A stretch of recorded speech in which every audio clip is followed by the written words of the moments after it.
Good day, everyone. Welcome to the WCA CROSS TALK series, Transforming SMEs into Digital Enterprises Through Innovation. What is the game plan?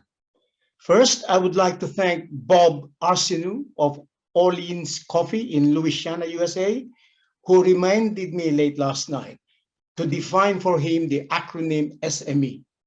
Bob, in the context of our event today, SME refers to the small and medium-sized enterprises. Those are the coffee producers, co-ops, traders, and importers and exporters who help you source your coffee, the roasters, the millers, etc., that works in the coffee supply chain. I say to you, Bob, keep roasting on your French Quarter lantern collection, and bon chance. Second, I also want to thank everyone, including your excellencies, government ministers, ambassadors, and distinguished guests. We are very honored by your presence today. And of course, to those who took time and register at today's event. We have a full house today. And I also want to thank Coltiva, FarmFrost and Baco, our industry and media partners, and our LinkedIn and Twitter communities who also have supported this event.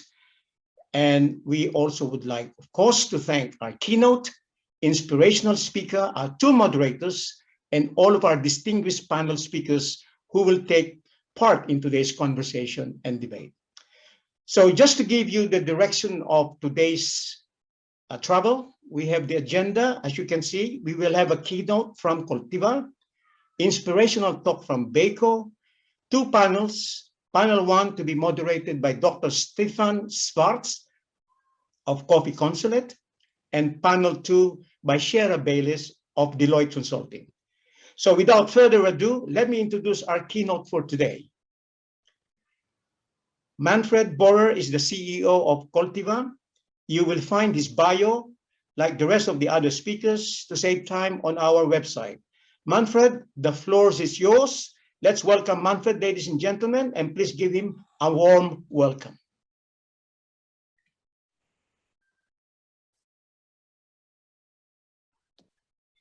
Thank you very much, Joseph. Now can I see also my slides here? Thank you very much, Joseph, and thank you very much to the World Coffee Alliance to have me as a keynote speaker this evening on this crosstalk series. Coltiva, our mission is never-ending innovation to accelerate the world's transition to sustainable business practices. Our mission couldn't fit better to this evening's or this afternoon's topic. How do we transform SMEs into digital coffee enterprises through innovation? Now, let me click here to the next slide. You know all about the triple challenge in food systems. So how can digital tools actually help solving this global triple challenge? Ensuring food security and nutrition for a growing population, supporting the livelihoods of millions of people working in the food supply chain, and doing so in an environmentally sustainable way. We identified in coffee several hurdles where digital solutions can provide a hand. Like we need holistic solutions, end-to-end solutions to integrate from farm to factory.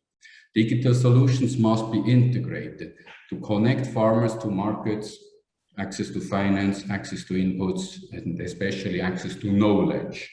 Knowledge for climate smart agriculture, digitization of learning materials, so more farmers can actually access extension service and access digital knowledge, right? Farm to fork traceability. There is no sustainability without traceability. There are no claims to be held up or verified if you don't know your farmers. So it is key to have a farm to fork traceability in place if you talk about sustainability and actually digitalizations.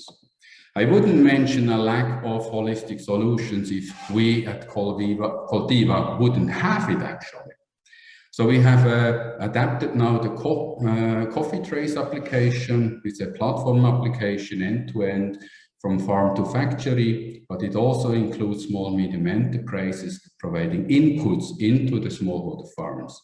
So currently, we have about 350,000 smallholder farmers registered across several different commodities in cocoa, coffee, palm oil, rubber, seaweed, and vanilla, and other natural ingredients, integrating smallholder farms to more than 3,500 small medium enterprises, providing inputs, seedling, traceable inputs into the farms, and then traceable offtakes through several levels of aggregation from farm to factory. We're also integrating a consumer-facing application to scan QR codes, like you've seen on many different coffee packages all over the world, where you can scan the QR code to see a verified supply chain from farm to factory. Now my screen turned off again here, sorry for this. Now, how to implement projects with digital tools? We're an integrated agriculture technology company. So we like digital tools. We develop it. We have about 120 developers, project management, product management people in Jakarta in our main office, but we also have more than 300 agronomists, the boots on the ground. So why do I mention this here on this call? So how do we want to digitize small, medium enterprises if there are no boots on the ground? Can small, medium enterprises apply those tools provided by so many different software providers and actually apply them in the supply chains? Why do we need still agronomists if we have all these smartphones out there? So registration and verification of the smallholder farmers, the producers, that's key to actually have a downstream verification along the supply chains. Without the farmers registered and verified, there is no traceability, simple as that. It starts on the farm. So we have these digital tools developed to support agronomists, off-taker, the aggregators along value chains, the small medium enterprises to digitize their supply chain, the producers. It needs a verification, like we've seen now many farmers already using our farm cloud where they can add on their own farms. Then often we see a ridiculous amount of trees per hectare, etc. So it still needs verification. Boots on the ground going back to the farmers to support them in the use of digital tools. So here I cannot repeat enough. Project management, implementation of digital tools needs the boots on the ground. We cannot replace an agronomist. Don't believe on a satellite picture showing you some deforestation and think you know who was actually now responsible for that one. Training and coaching, there are already a lot of different features available within our applications, but also from other software suppliers to provide digital learning to smallholder farmers. We've trained several thousand farmers through farmer field schools. Adoption is very, very low. Good agriculture practices through individual coaching, thousands of extension service providers, agronomists providing individual coaching to those smallholder farmers. That works, but comes at a very expensive price. Now, do we have these tools for digital learning where farmers can learn by themselves, learning by doing, downloading training materials, watching videos, or through our aggregator, our clients, the small medium enterprises, providing their own content back to the smallholder farmers? That's eventually be the future with gamification of learning material. But in Indonesia, for example, where we already registered more than 200,000 cocoa farmers and also started now with more than 1,000 coffee farmers, only about 17% have a smartphone. So that's the target group. The rest still depends on SMS, on a feature phone, or an extension provider coming actually to their farm to help them support. The same with the downstream verification. If you don't have verified data going into any kind of system, it's crap in, crap out. So all of you are aware of it. You receive some data that you got some 1,000 metric tons of a product, and then you know that your producers you're actually buying from, they only have 500 on their quotations. So verification, what goes into the system is key. No blockchain will solve this problem. No technology can help there. So what we can do, we build in artificial intelligence, machine learning, quota management. There is many things we can do with the digitalization, but still it needs a verification, people on the ground, people you can trust and implement these projects. So digitalization for holistic solutions, providing added value to small, medium enterprises. We all have to be aware of we asking for data to be put into a system, personal data on farm, household, income, and then also economic transaction prices along the value chain to be published to a global audience. So it needs trust and consent from farm to factory. Now with that, I would like to give back to the panel. We're very much looking forward to a very interesting panel discussions. And what I also personally would like to hear and see now how all the digital solutions on the market are implemented across the different global value chains, and with the end goal to get more money into the farmers' pockets. So we know from several studies and research, a lot of farmers still live below poverty line and do not make a living income. So now how can we put more money into the pockets of the farmers? Single origin Ace coffee here, for example, with a Cultiva QR code, which you can print on a final package, but a specialty roaster in Europe, fully traceable back to the producers with this small single origin batch where you see, okay, there were 6 farmers producing each 100 kilo going to a specialty roaster in Switzerland, fully traceable. We can even go a step beyond that and make it transparent. So who is willing to put the price on a screenshot like this? How much did the trader take? The margins from farm to factory to make it public. Okay, here, these farmers, they make a living income. They got 60% of the free on board price, FOB price at their farm gate, and it's fully traceable. With that, I would like to close my slides, if I can manage to go to the next slide here. Thank you very much. And please join the agri-tech revolution to make sustainable farming fully traceable, the new norm. Thank you very much and have a good afternoon. Thank you for that, Manfred. Next is our inspirational speaker for today. Isabel van Bemmelen is the Managing Director of BACO and Progresso Foundation. You can find her bio on our website. Let's welcome our inspirational speaker, Isabel. A round of warm applause, please.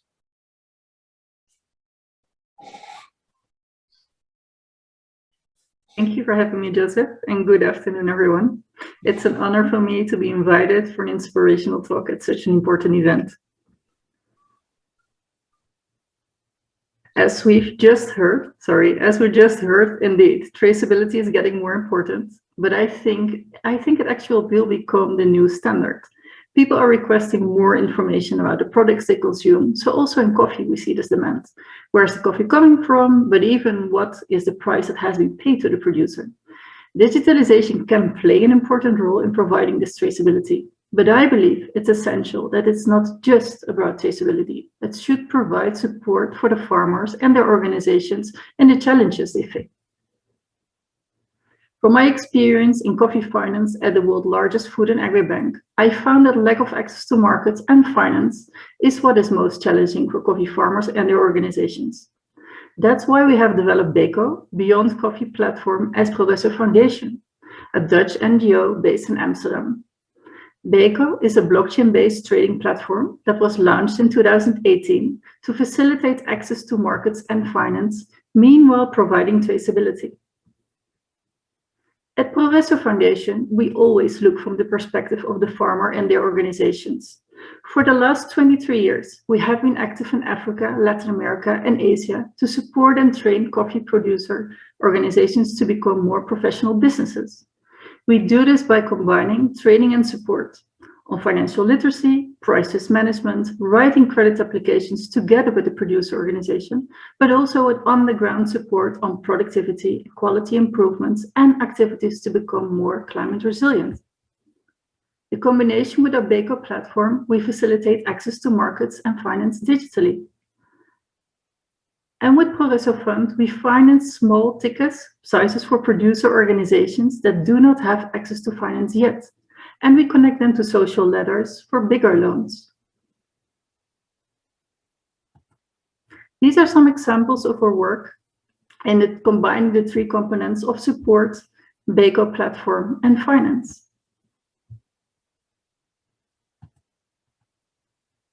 There's a high demand for farmer finance, for farmers to be able to make on-farm investments to improve productivity and quality and maintain the farm. It's not easy for farmers, individual base, to have access to finance. Financial institutions, they don't know who they are, as they have often no financial track records to show. No assets and ticket sizes are too small to be interested for financial institutions. But when these producers can share their data with their organization, providing information on who they are, where they are, how their coffee deliveries and internal credit history, if that's applicable, has been with their organization, it becomes more likely for financial institutions to provide the organization finance for their members on an individual basis.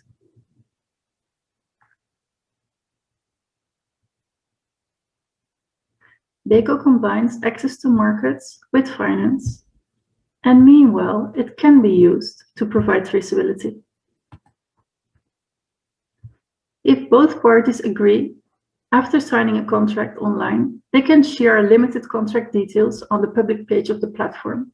They can also use this unique blockchain contract ID to share with their clients, for example, on their packaging. So BECO makes the value chain transparent while generating a trade and financial track record for producers and their organizations. I think it's important indeed. We hear it all the time. Blockchain is kind of a buzzword. Blockchain is not going to solve the world. Indeed, you need support for that. But we do use blockchain for traceability, for security, as contracts are being closed on the platform, and for efficiency, as you can share that same contract with a financial institution or service provider to execute that contract. Why would you use BECO for your coffee trades? BECO is owned by Progresso Foundation. We're independent. We do not buy or sell coffee. That's what all the other people in the value chain do. We just provide a service, a system. The data belongs to each individual participant, so everybody manages their own profile. Also, as a foundation, we don't make profits, but sellers and roasters, they can have free access to BECO to be able to buy or sell on the platform that is free of charge. For importers, exporters, or traders to be able to buy and sell through the platform, we charge a subscription fee in order to maintain the platform. We verify all sellers, buyers, traders, roasters to make sure that we have a community of existing trusted parties. At this moment, BECO has more than 450 verified users. It provides real data, real-time data on transactions, and contracts, which you can share with your clients. Besides that, you can also record for projects or CO2 compensations in your coffee contract. By using BECO platform, you support farmers and their organizations to get a trade and a financial track record, which makes them more interesting for other parties to receive finance or additional coffee contracts. On request, Progresso can provide additional support on price risk management and financial literacy to make sure farmer organizations will manage their loans well.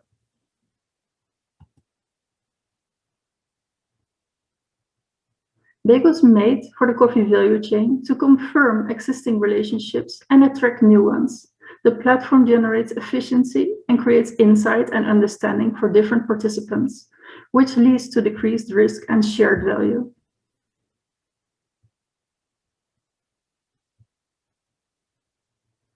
I believe digitalization in the coffee value chain will bring more transparency and traceability. But we must make sure that farmers and their organizations are active participants and they can equally benefit from the added value digitalization brings to the coffee value chain. That's why we need to collaborate, as we're part of the same coffee community. Thank you. Over back to you, Joseph. Thank you very much, Isabel, for that very vigorous, inspirational talk. Now we go to our panel one, who is going to be moderated by Dr. Steven Zwarts, the Managing Director for Coffee Consulate. You can find his bio on our website. He will introduce all of our distinguished panel speakers. But before that, I just want to remind the panel speakers to follow strictly the WCA 3-minute rule so that we can have a level playing field and making this conversation more engaging, fair, and meaningful. So we have received advanced questions for the panel. If we are unable to include them or due to time constraints, we will also answer them after the event and send you by email. Dr. Zwarts, the floor is yours. So let's welcome him and give him a round of warm applause and welcome. You have the floor, Dr. Zwarts. Thank you very much, Joseph. Glad to be here. Yeah, I would first like to use this moment to introduce the speakers of this event and just go by the row. First, we have in our panel number one, Dr. Leonard Mizzi from the European Commission. If you could just quickly say hello to our guests. Hello, everyone. Hi from Brussels. Thank you so much. That's great. Jose Sete from the ICO, the International Coffee Organization. Good afternoon, everybody. Thank you. We have Robert Skidmore from the International Trade Center. Hello, everybody from Pakistan. And we have Professor Joseph Kia from the Senior Advisor to President Uhuru Kenyatta of Kenya. Greetings from...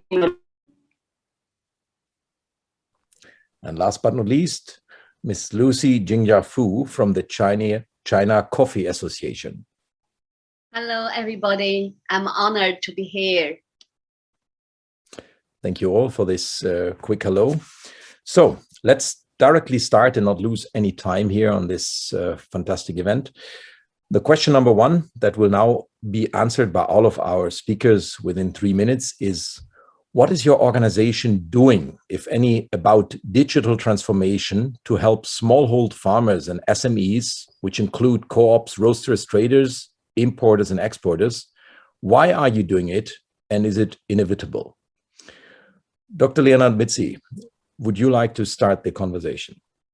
Thank you, Dr. Zwarts, and thanks to the World Coffee Alliance and to Joseph and all the speakers, including the two keynote speakers. As European Union, our trust at the moment is to start what is known as the programming. So we have a portfolio across the globe, including in Africa, Caribbean, Asia, Pacific, and Latin America, of around 80 billion euros, which we need also to focus on our EU Green Deal. So one of the areas we are focusing on is to unleash the potential of digital in terms of our green transformation. We know that we are in COVID moments, so we need to build up back better when we are exiting COVID. So first priority is to give the necessary tools, and this was mentioned by the two keynote speakers, in terms of digital access, because we also know that connectivity is a key part, a key component of the recovery process. However, digital needs also to be equitable and inclusive. So I think this is going to be a top priority also for the European Union and the European Commission in terms of a vision to have an inclusive society, especially farming communities. You will not have inclusiveness if part of the value chain is squeezed out. So we need to prove, and with today's crosstalk series, we hope to sensitize the global community, but also political leaders public policymakers that we need to have the right policy mix so that there is inclusivity in value chains, which also means that we need to use digital tools to make price transparency within the value chain. The better there is price transparency in a multi-stakeholder approach, the better it is for both the farmers, the intermediaries, and the final consumers. We want that final consumers know what they are paying for if there is a premium price for a green product. This is also part of our taxonomy on green finance. It's also part of the EU Green Deal, where we want to focus on deforestation-free value chains. We want to focus on living wages and living incomes. We want to be very sensitive to the gender issues, gender mainstreaming in agricultural transformation. But we also want to give a future to the youth who want to look into coffee and other value chains as part of their future livelihoods. And in such a holistic approach, we consider that digital transformation, digital agenda, if looked from a human rights angle, can give part of the solutions in the post-COVID recovery. Over to you, Stefan. Thank you so much for this first answer. Yeah, José Sete from the ICO, the International Coffee Organization. Would you like to give us your perspective? Thank you, Stefan. And I would also like to thank the organizers for inviting me to this important event. I'd like to start by saying that digitalization is not a magic solution to all the challenges faced by the world coffee sector. How we approach this issue depends really on where we sit in the value chain. As an intergovernmental organization, the ICO works at the very top level, at least in the public sector terms.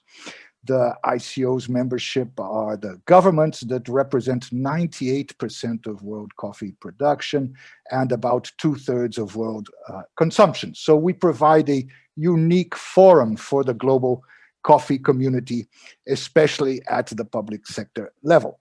So in our work, we see digital transformation as one element in a larger toolkit to develop a more sustainable coffee sector. In the past 3 years, the main focus of coffee stakeholders, especially the smallholder farmers, has been on the low prices that have been causing severe economic and social problems for coffee-producing countries. In 2018, the International Coffee Council, our highest decision-making body, adopted Resolution 465 on coffee price levels.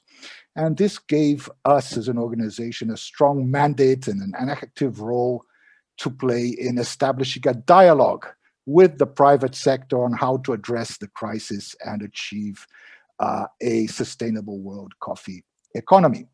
The most important product of this dialogue with the private sector is the Coffee Public-Private Task Force.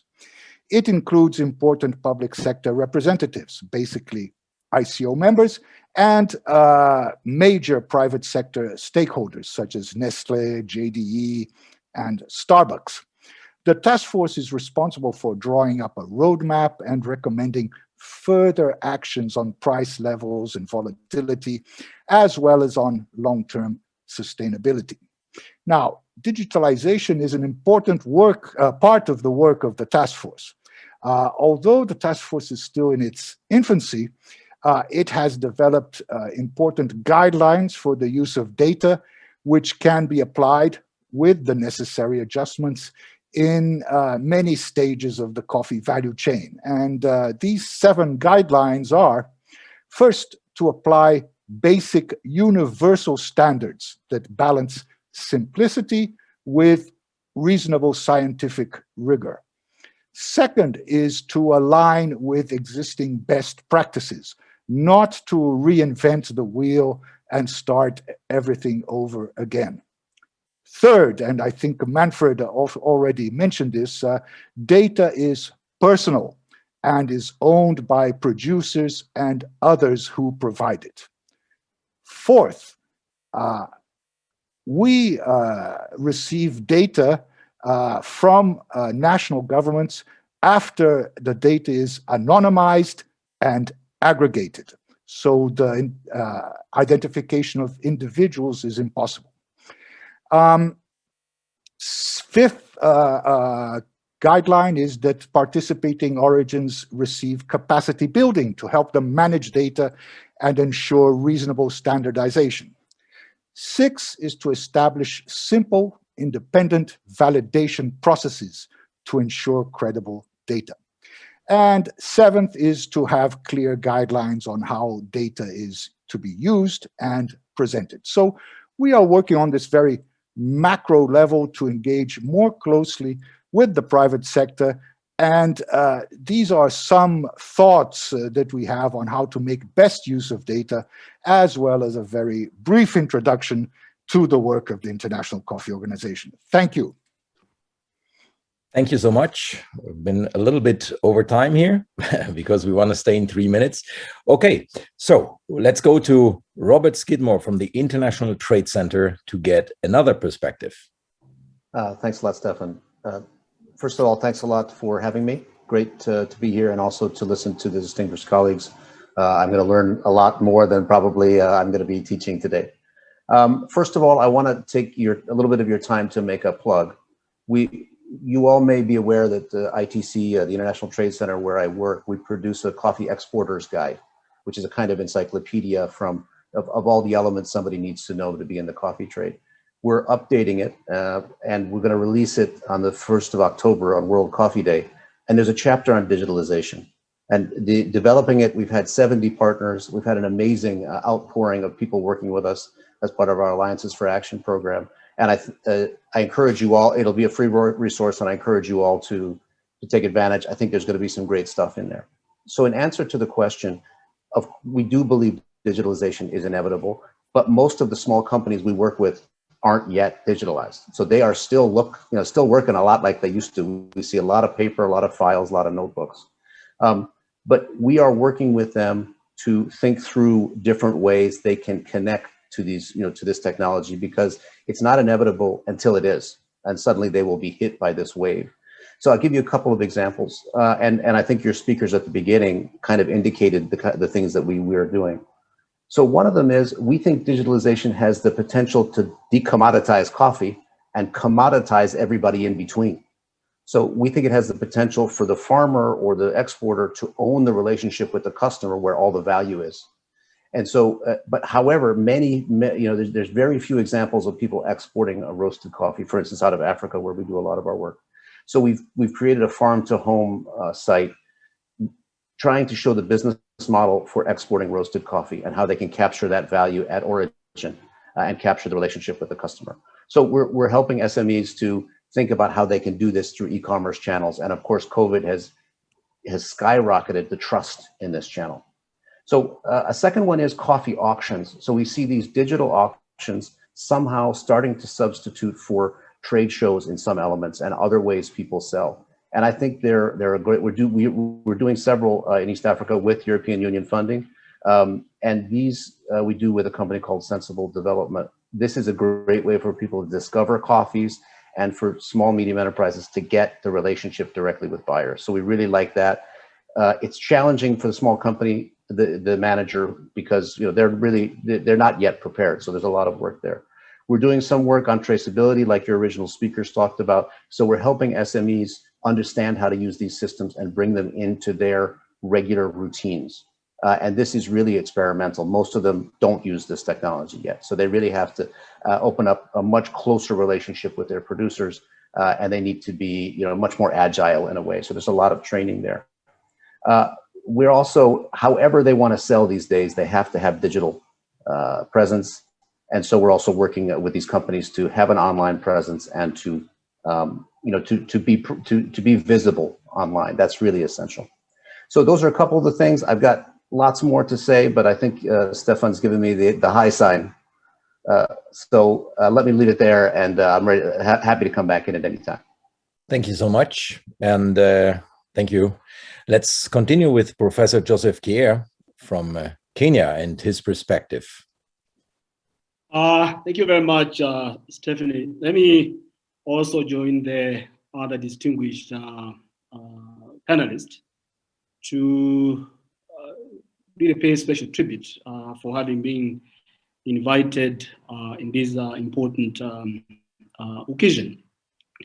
My work is basically given the role by the president to oversee some coffee reforms in Kenya, where the digitization is at the center of this reform.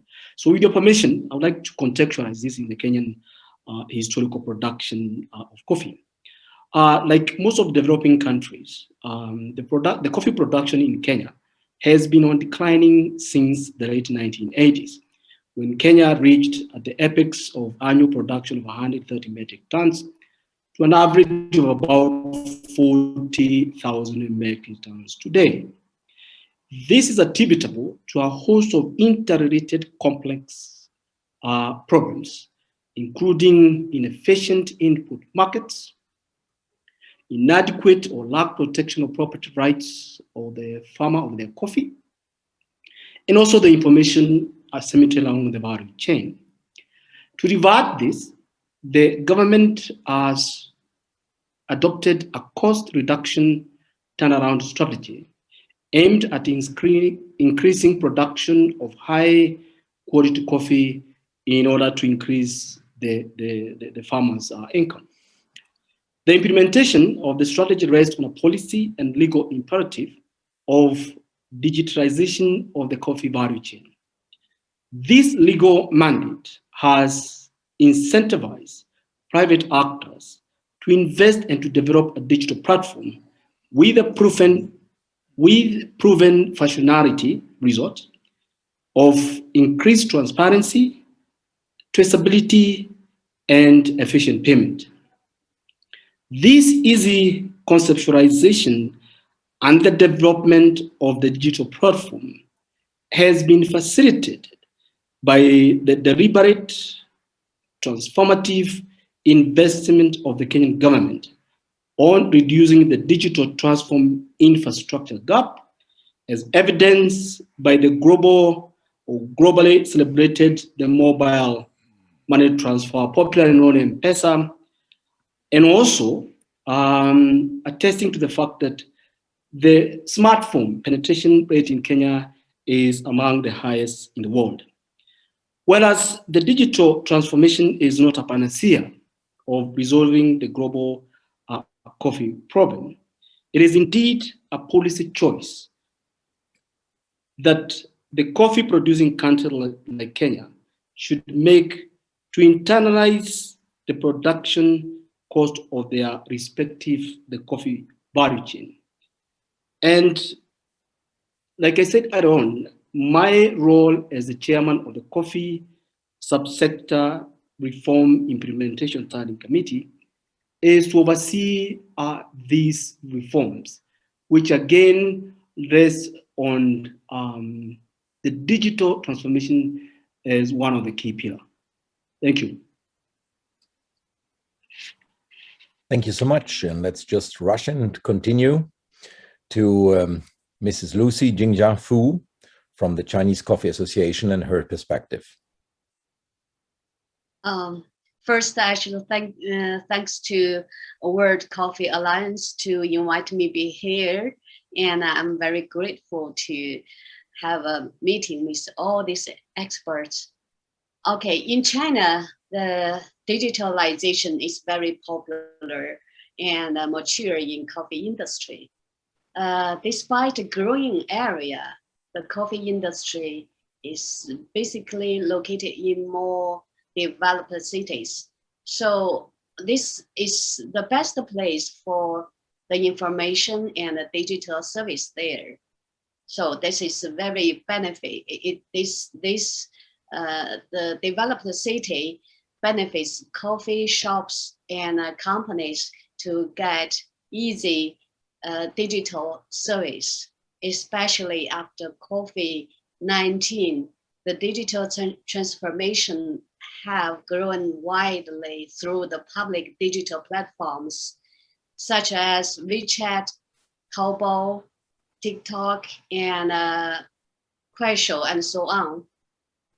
Those make everybody open shops or sell products very easily in hours.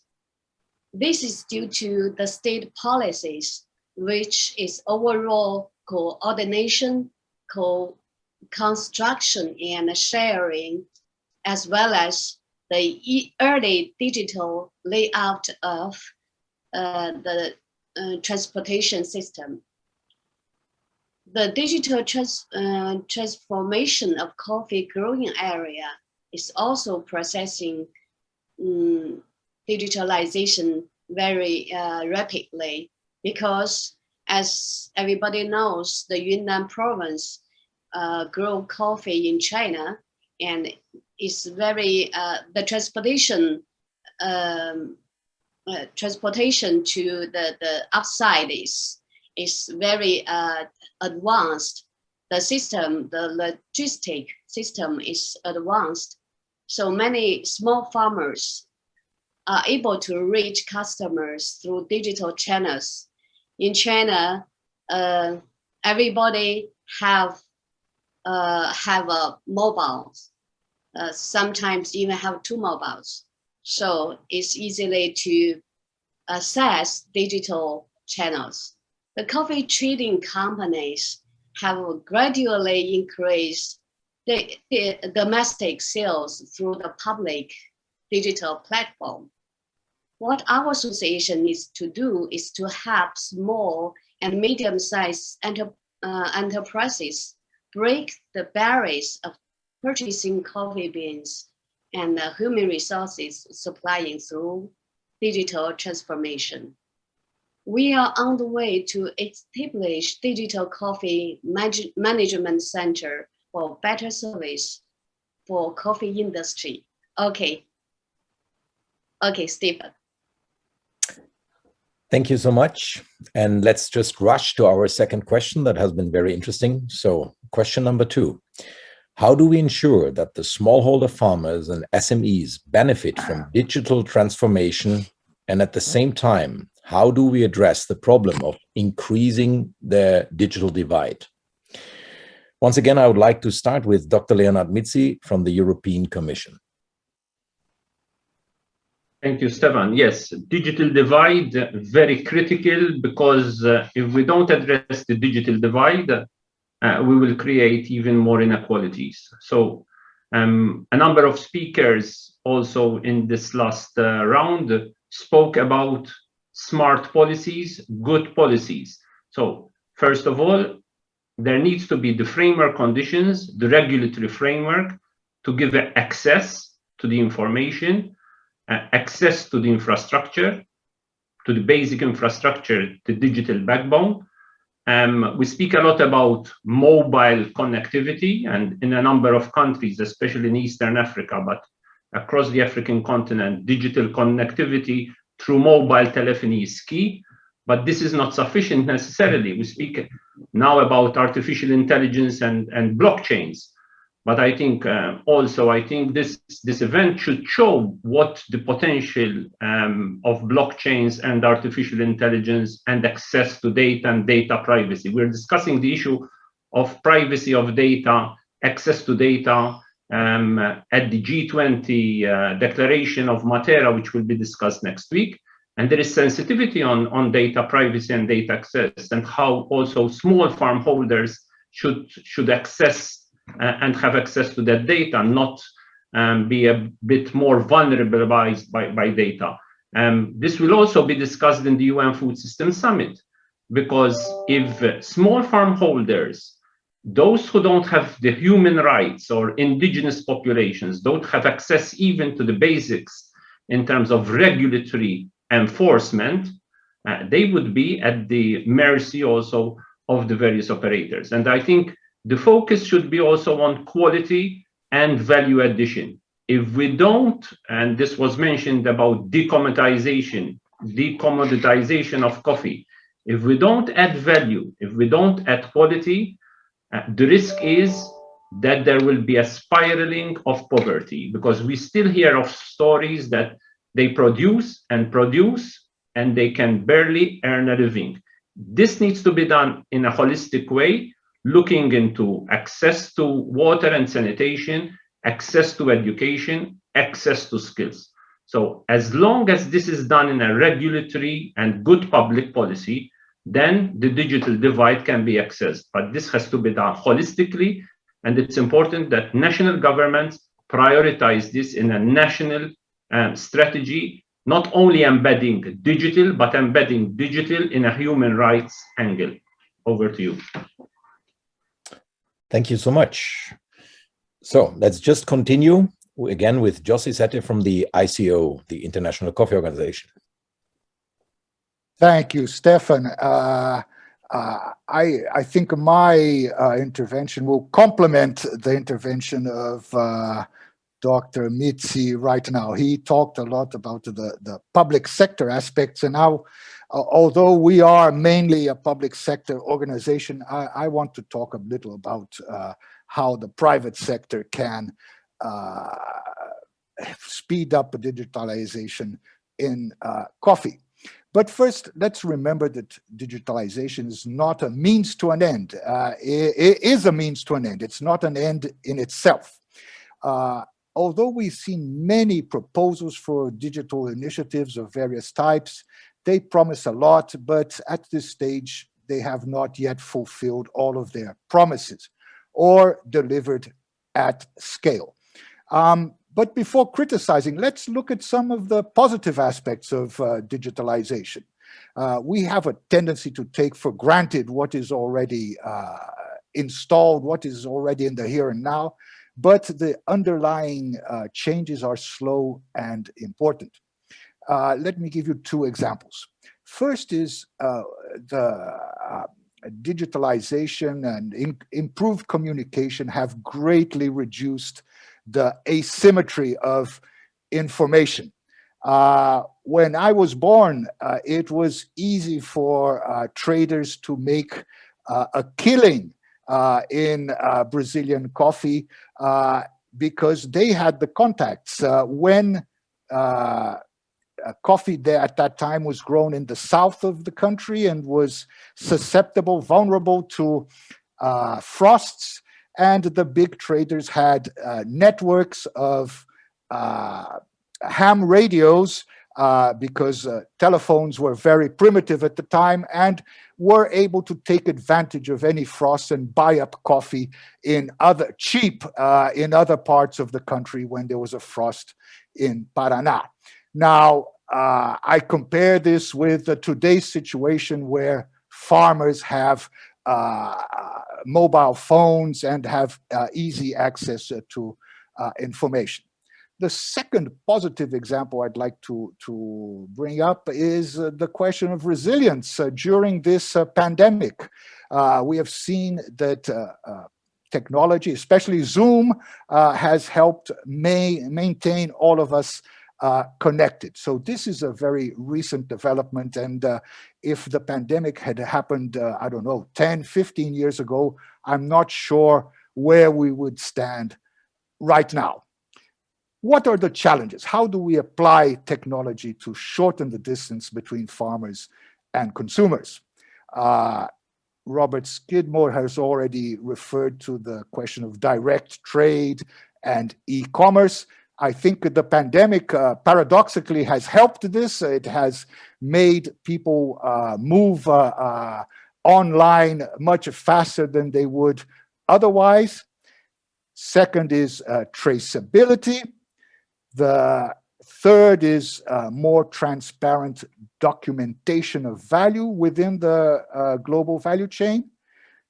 Fourth, and as a result of all this, is improved access to high-value market channels.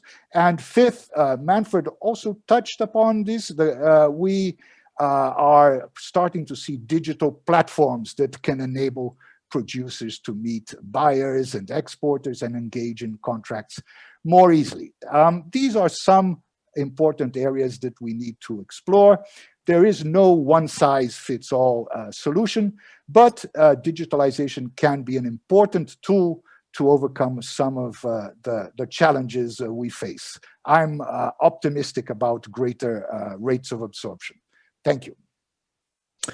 Thank you, obrigado, Jose. And let's just continue with Robert Skidmore again from the International Trade Center. So thanks, Stefan. So the question is, how do we make sure that SMEs benefit? I think first of all, when we're developing technology and when we're setting standards and when we're setting, protocols and so on, we've got to keep that SME manager, that manager of the co-op in mind. So keep that user in mind. Make it light enough. Make it simple enough, straightforward enough.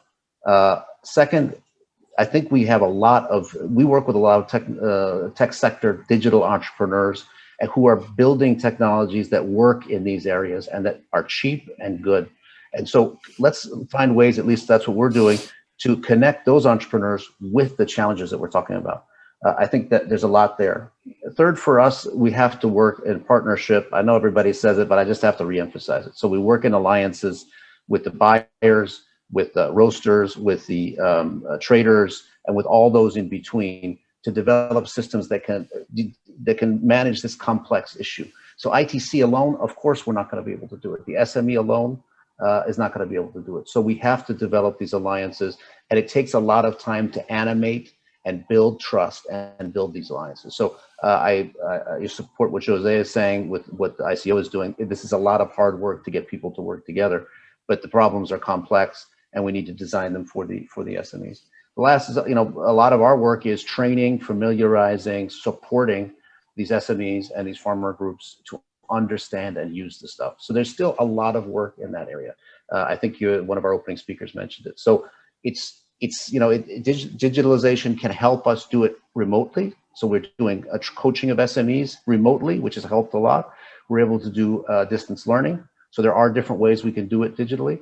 But I think they do need guidance and they need support in order to benefit. So we can't lose that somehow in the equation when we think about digital. It's not just because somebody's got, as you say, somebody's got a feature phone that they're suddenly digital in the way they do business.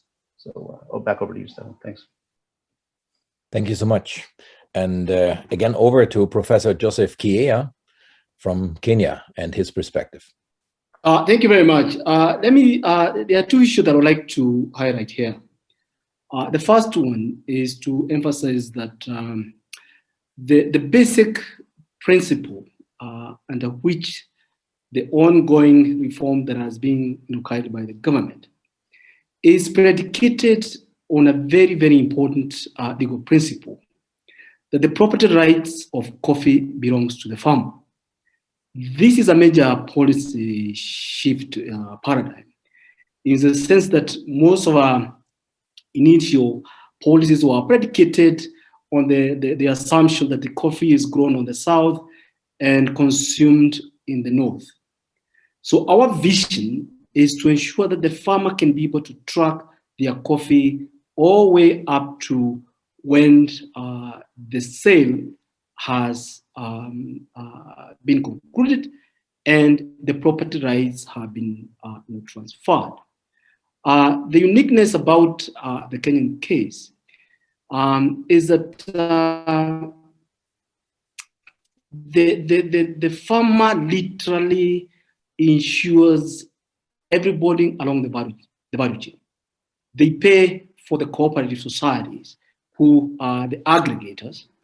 They pay for meeting charges, and also they pay for the marketing services. So along this this chain value, all these other agents do not take any risk because again that is covered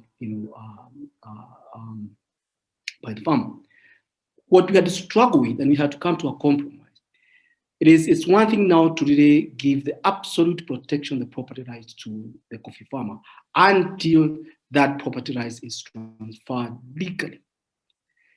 But we found that there has to be a qualification on this absolute protection of property rights because of the quality the Kenyan coffee is known of its quality, and we thought if we allow or we open up the farm gate, prices, that can compromise the quality of the Kenyan coffee. So what we have agreed on is to allow this protection of the properties of until that transfer has taken place.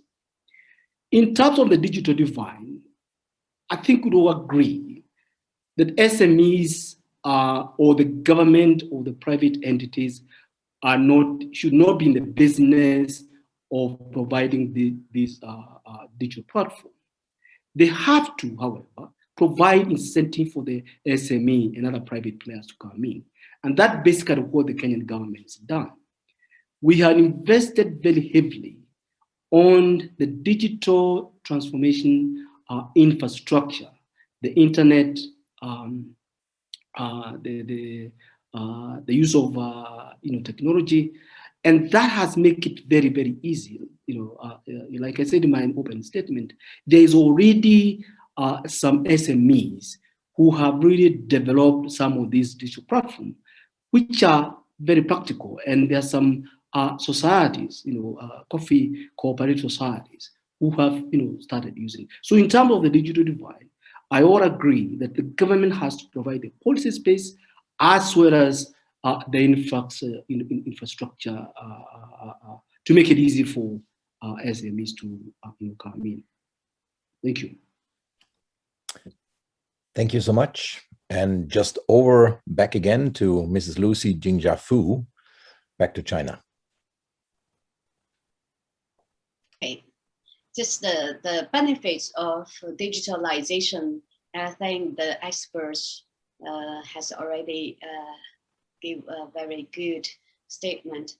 Now I just want to say what the companies, small companies, will face when in the processing of digitalization.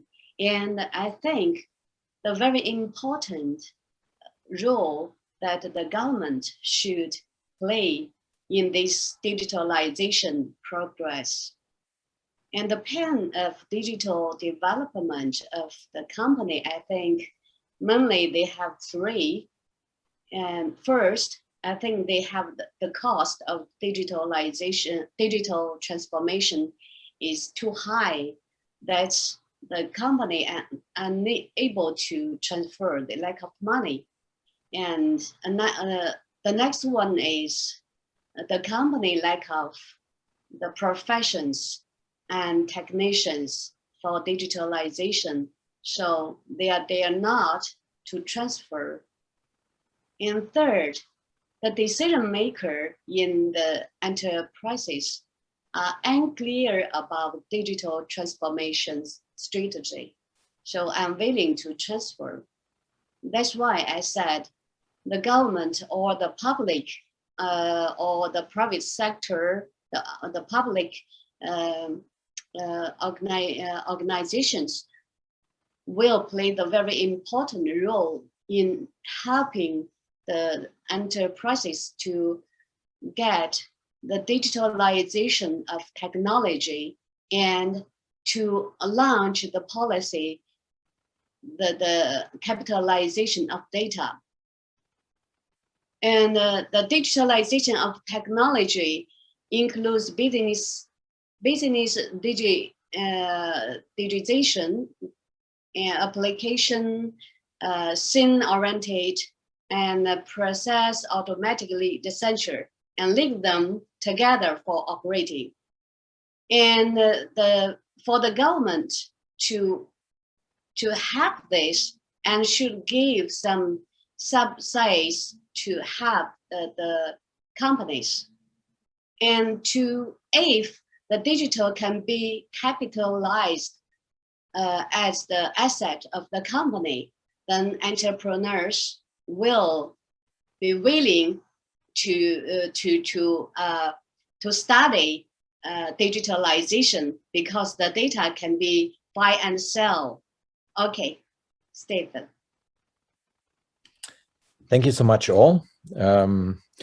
Let's now go over to our question and answer session, and let's try to be very fast, so maybe we will just answer the questions in one sentence. That makes it a little bit more sharp.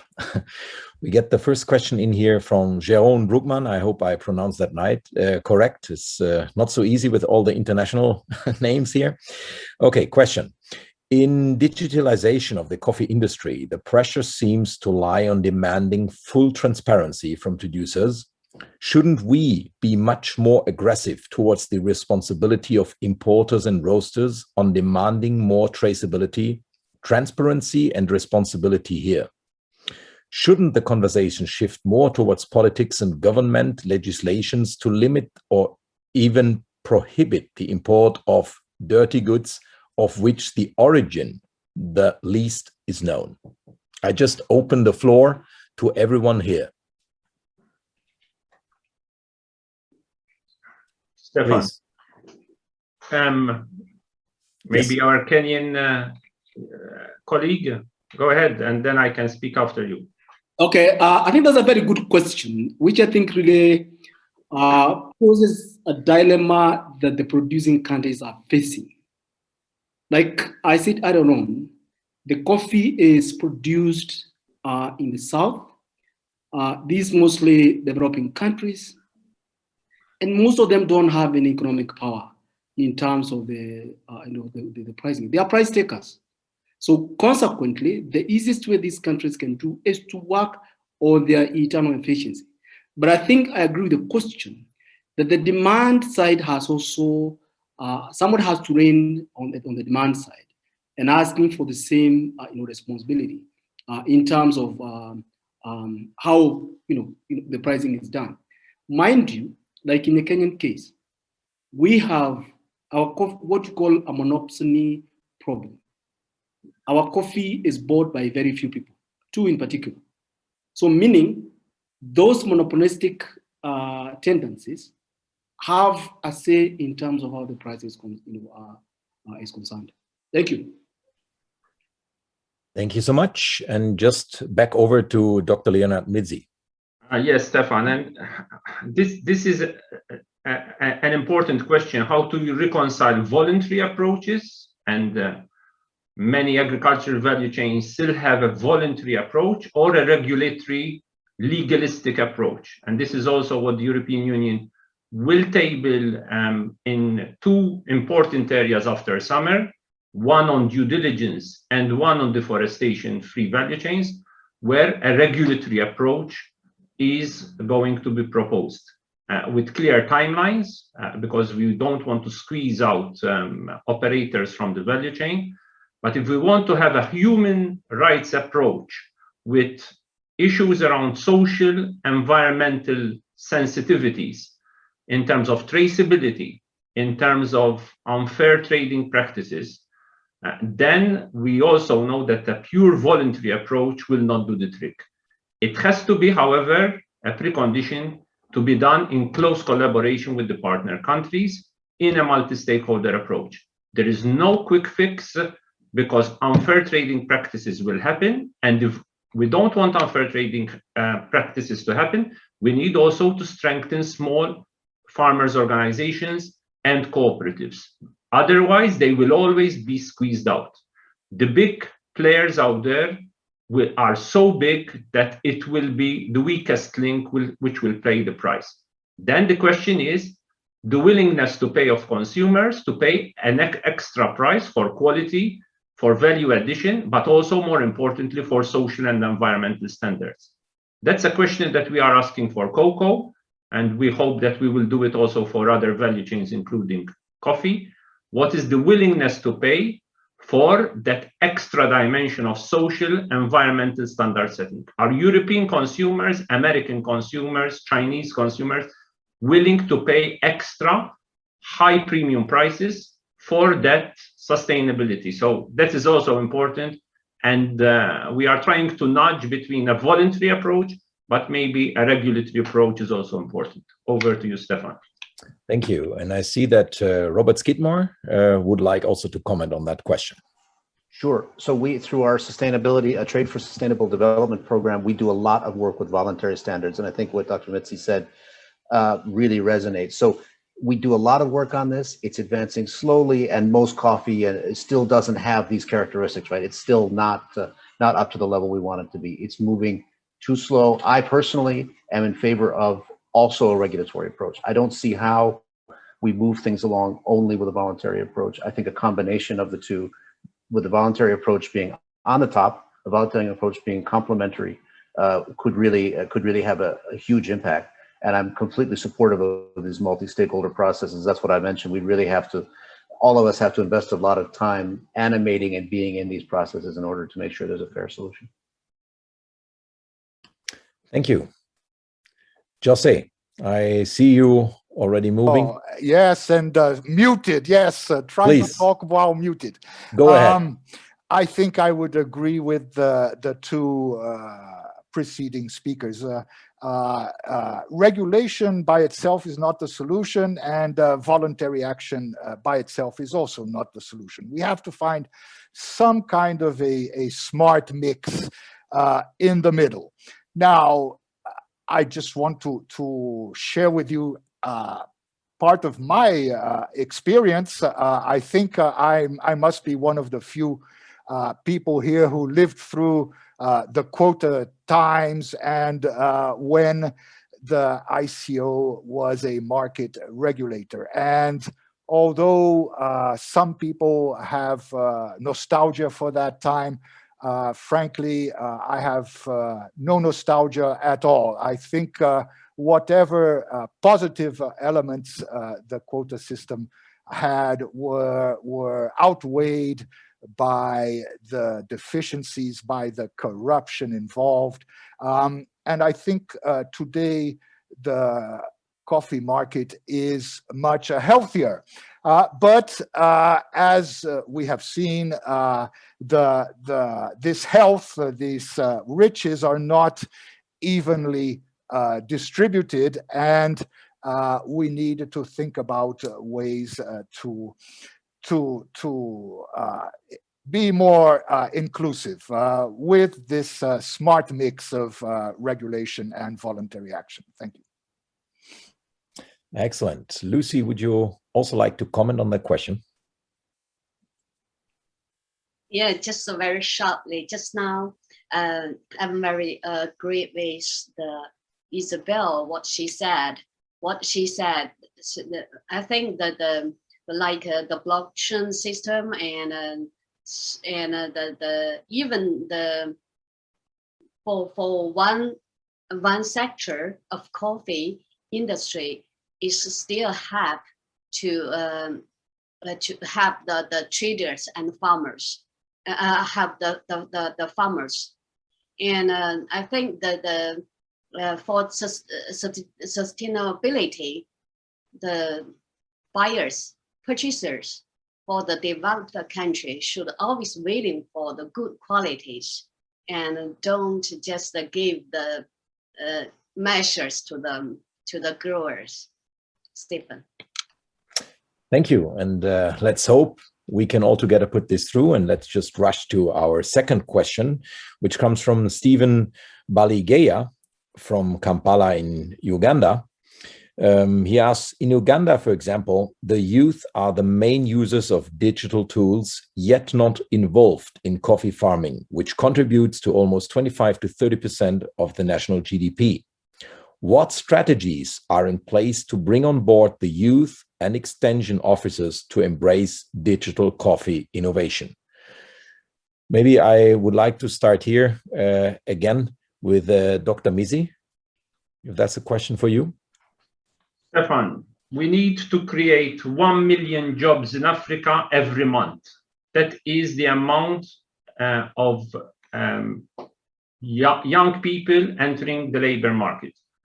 So one of the questions that maybe the Alliance, but also the African governments need to reply is, what is the contribution of coffee? Because we also hear that coffee production or coffee potential is declining in a lot of countries, impact of climate change. So what is the contribution of coffee? Value addition, because I think this is key. Value addition, digital, transformative. What role does it have in creating those signals for young people to be attracted to the coffee sector. If we don't have a reply to that, young people will not enter the coffee market. If we build up a framework condition where it is attractive, because there is competition out there. We did research even 3 years ago in the run-up to the G20 in Hamburg under the German leadership on G20 and youth employment in agricultural value chains. And it's clear that it's a challenge for young people to actually be attracted to agribusiness. They might be attracted to tourism or to restaurants or to the public sector, but not to agriculture. Why? Because there is risk aversion. If we de-risk the sector, young people will enter, but there are a lot of preconditions. And I think it's important that with governments like Kenya, Rwanda, and many others, Uganda, we give the skills. First of all, the European Union will prioritize human development. You can't have a vibrant agri-food sector if you don't invest in human capital, which also includes skills, training. And this is not, it has to start from primary school, secondary school, vocational training. And that is going to be key. That's first. Then the regulatory environment, then the risking through financial institutions.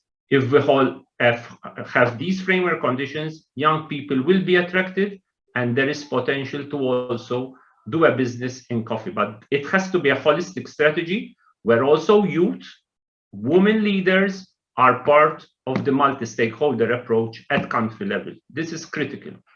Over to you. Thank you so much. And I'd like to hand it again over to Jose. Jose Sete, please.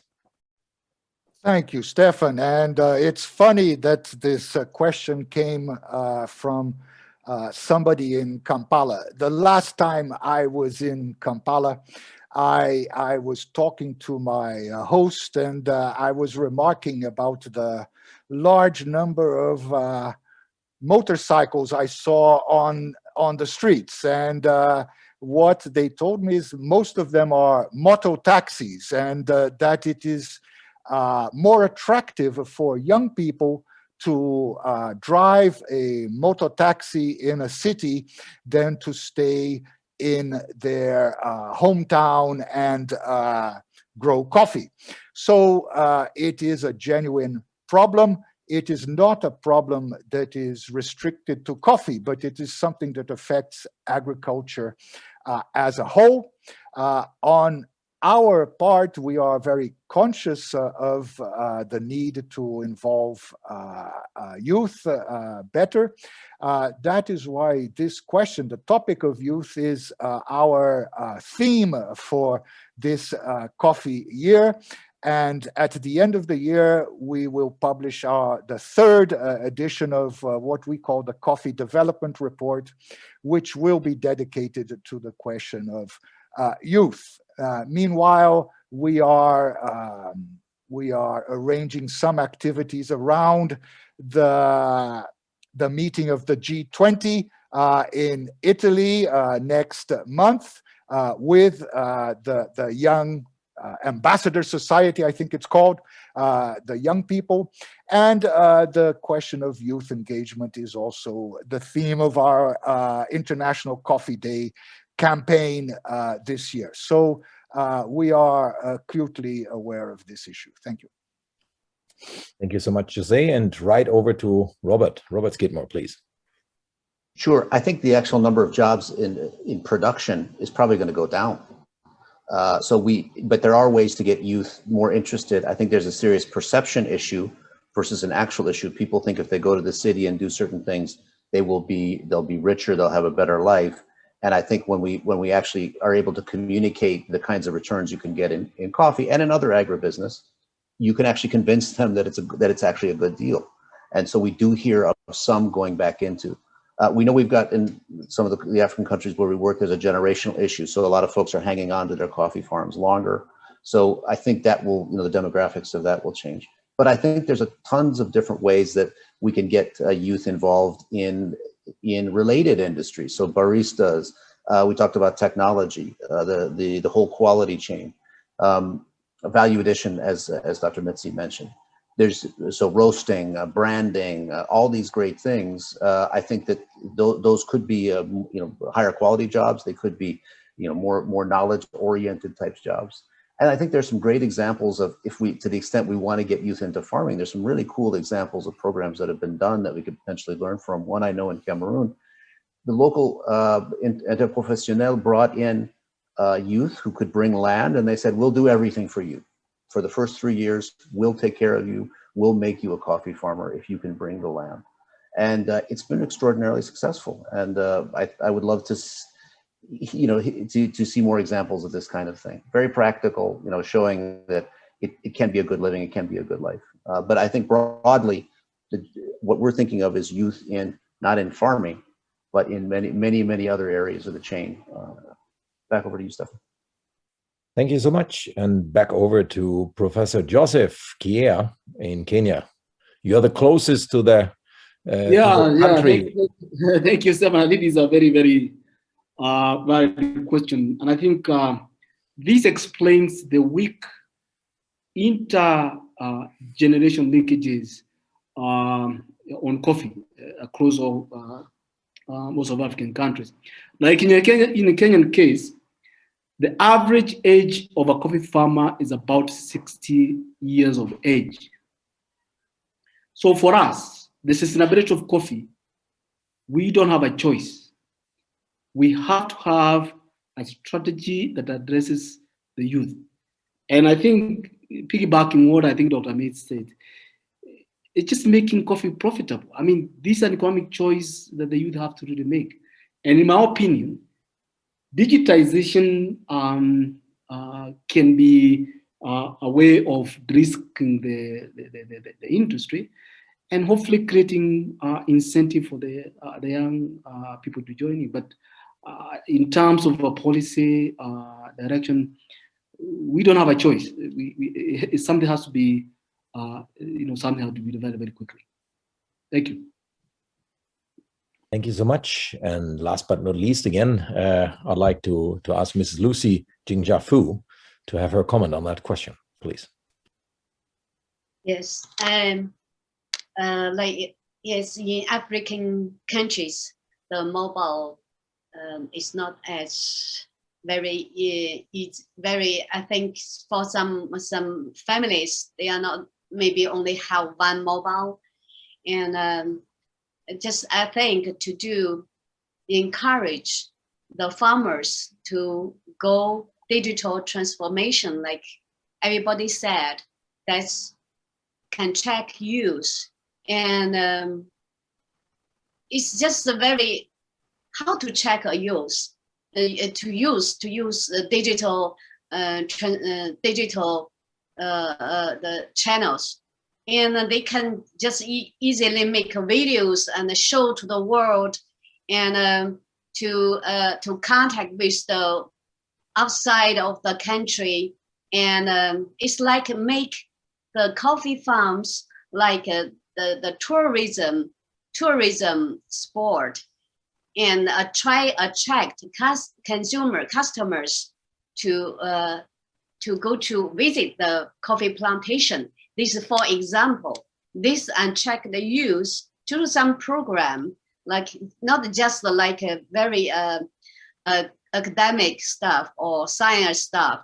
Make some fun to attract youth to get into digital farm and the digital transformation, be involved, and still I think there is organization and a government responsibility to choose at least at one plantation, one person, one technicians go for studying to get knowledge of the digitalization and the related the technology, and then there become the one person at least that can lead a few farms, and this person can be young people. Okay, Stefan. Thank you so much, all. And as a last question, now we really have to rush for not overspending the time, also for panel 2. The last question I would like to ask you all, and give you only now 1 minute, so rules are getting sharper here, so we don't overrun. In a couple of words, could you please summarize what excites you when you think about the digital transformation of the coffee supply chain? I would like again to start with Dr. Leonhard Midzi. So here we go. I just say 2 words, Stefan: transparency and empowerment. If we can show transparency, empowerment, and inclusiveness, we can give the clear signals for young people, women cooperatives to actually be attracted to the coffee business. Yeah, thank you. That's very true. So let's go on with Jose Sete again from the ICO. Thank you, Stefan. I would just like to send again this message that there is no silver bullet. There's nothing that will solve all our problems instantaneously. We have to work on a lot of different fronts at the same time, and this digital front is one of the most important ones. Thank you. Thank you so much. And over to Robert Skidmore from the International Trade Center. I think most exciting to me is this idea of decommoditization. So can we have SMEs, producer groups, who can own that relationship with the customer and really retain the value at home? I think digital has the potential to do it, and we're already seeing it in certain ways. So I'm really excited to see how we can help support that process. Back over to you, Stefan. Thank you. And we go to Professor Joseph Chiea again. I think I concur with Dr. Mead's conclusion, but I think for me it's more of revolutionary as well as empowerment. Thank you. Thank you so much. And again, last but not least, final round here, we have Miss Lucy Jingjia from China, please. Yes, for me, digitalization, I think the government should give the very big support and subsidize and help the people to get knowledge, to get the subsidize, and help them to build up digitalization. The company will be difficult to do by themselves. Stefan. Thank you so much. Panel 1, that's the end of our panel 1 discussion. And again, I am amazed with all the outcome in that short time. So sorry, what we did with you was basically the treatment of charcoal. We applied so much pressure to turn you all into diamonds and your ideas here. So forgive us for that, but I hope it was a very good and therefore a fantastic format to really see different perspectives on these digital questions. And I would just like to thank you all again and give over the floor back to Joseph. Thank you, Dr. Svarts and panel 1 speakers. Meanwhile, as we wait for panel 2, we will have a quick break and let's watch a few reminders. We'll see you all very shortly.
Welcome back. I hope you had your own cups of coffee. So next in the item is the panel 2, and they will be discussing about the enabling digital environment and democratization of data. Let me give the floor to our moderator, Shara Baylis of Deloitte Consulting, and she will guide you through all the discussion. So let me give the floor to and introduce Shara Baylis, and please introduce your guest speakers for panel 2 and ask them to say a quick hello. Wonderful. Thank you, Joseph. I'm thrilled to be here. And so let me go ahead and introduce our panelists. As I say your name, if you could come off of mute and just say hello quickly. So first we have Yves Brem from GIZ. Yes, hello, good afternoon. Thank you, Sarah. Looking forward to the discussion. And we have next Daniele Tricarico from GSMA. Hi, Sarah. Hi, everyone. It's great to be here. And then Juan Camilo Ramos from Federación Nacional de Cafeterios de Colombia, FNC. Hello, Sierra. Hello, everyone. I'm very happy to be here. Thank you for joining us. And then Anne Joran Os from Farm Force. Hi, everyone. Thanks for being here. It's great. I look forward to the discussion. And finally, last but certainly not least, we have Lorenzo Giorda from Lavazza Group. Hi, Sierra, and good afternoon, everybody. Great. Well, we're very much looking forward to the discussion. We're on time at the moment, actually a bit early, so let's try to keep it that way, and we'll keep it nice and tight. So panelists, as you know, we have 2 questions that we're going to be addressing today. We'll be using the same rules as panel 1. So if you can limit your responses to 3 minutes, and I will help keep you honest there.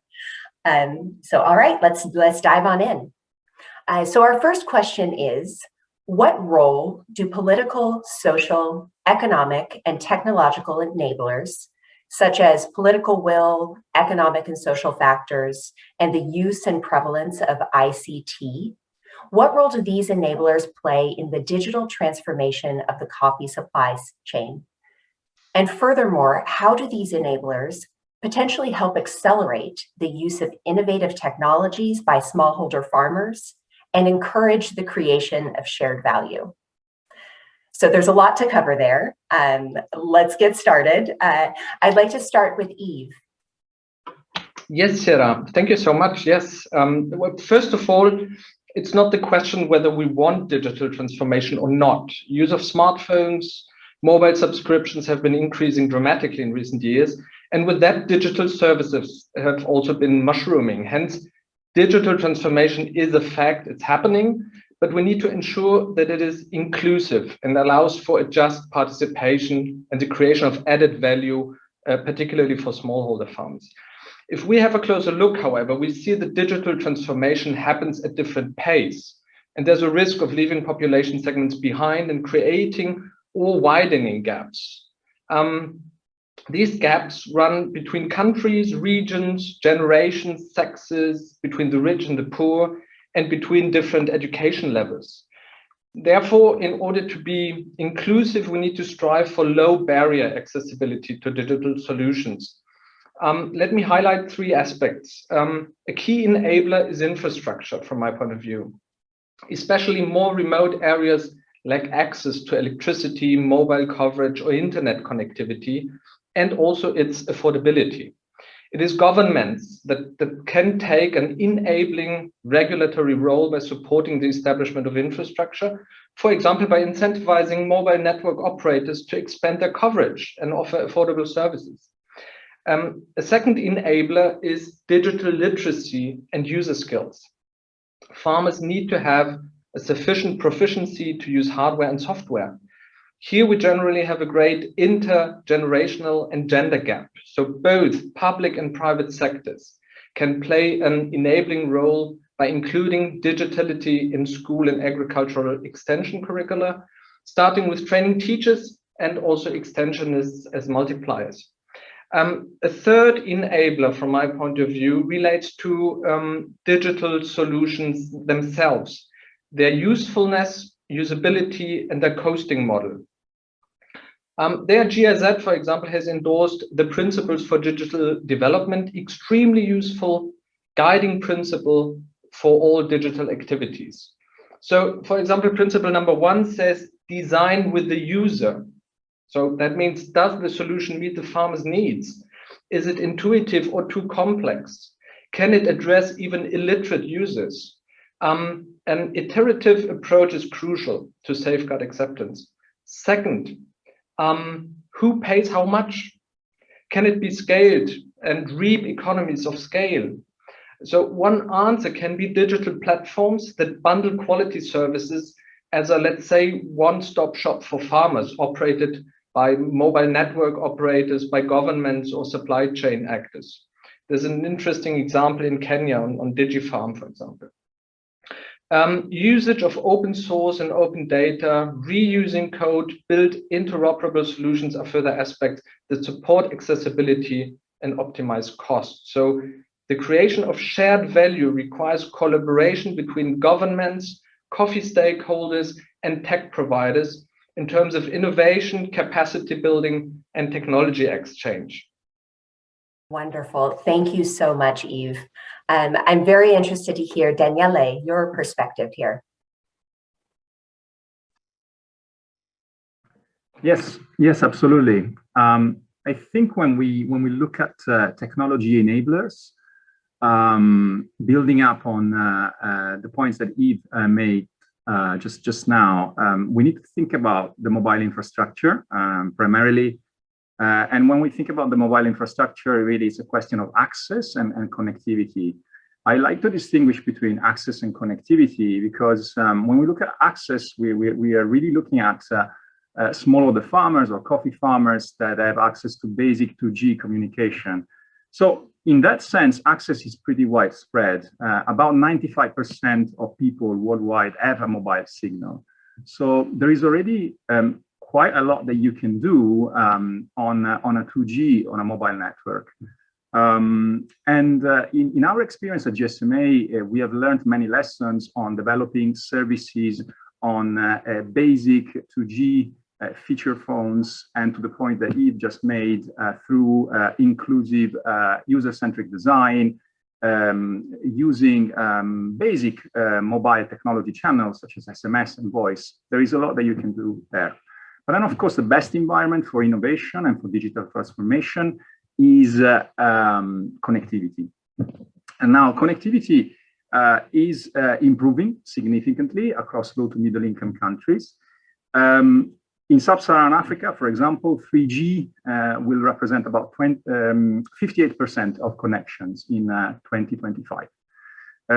Globally, smartphone connections, we are looking about 65% of total connections to be smartphone enabled by 2025. So it is looking better, but we're not quite there. And of course, we need policies, we need environments to enabling environments to bring that 3G signal that really allows us that digital transformation and access to data services that are meaningful for smallholder farmers and for rural communities. I would like to say though that connectivity is important, but the picture is very different, as we know. In rural areas, it's more challenging to deploy a mobile network. It is also more costly. Connectivity per se as well does not mean digital transformation. I think this is very important to keep in mind. We know that just a connected mobile phone does not allow for services to be deployed. It does not mean adoption of digital solutions. We still face the cost of data plans. The cost of the devices can be still significant. Digital and technical literacy, as it's just been mentioned as well. And also, let's remember that in general, rural populations are less likely to use the mobile internet, even if that internet is there, because of these challenges. So globally, rural population are about 40% less likely than use the mobile internet than urban populations. And within rural population, even women are even less likely to use 20% less likely than men to use the mobile internet. So something that we really need to keep in mind. So it's really a question of relevance of services. Digital agriculture solutions makes mobile connectivity relevant for farmers. We have plenty of experience at GSMA in deploying services over a variety of technology solutions, digital agriculture solutions, digital advisory services, digital financial services, for example, and enabling payments to farmers in agricultural value chains, or digital financial services. That was mentioned as well in our introduction by Isabel when she talked about the importance of delivering digital financial services to farmers. Thank you. I'm so sorry to interrupt, but in the interest of hearing from everyone, Daniela, thank you so much. Juan Camilo, we would love to hear from you as well. Thank you, Sierra, and thank you to the WCA for inviting me here to this interesting panel.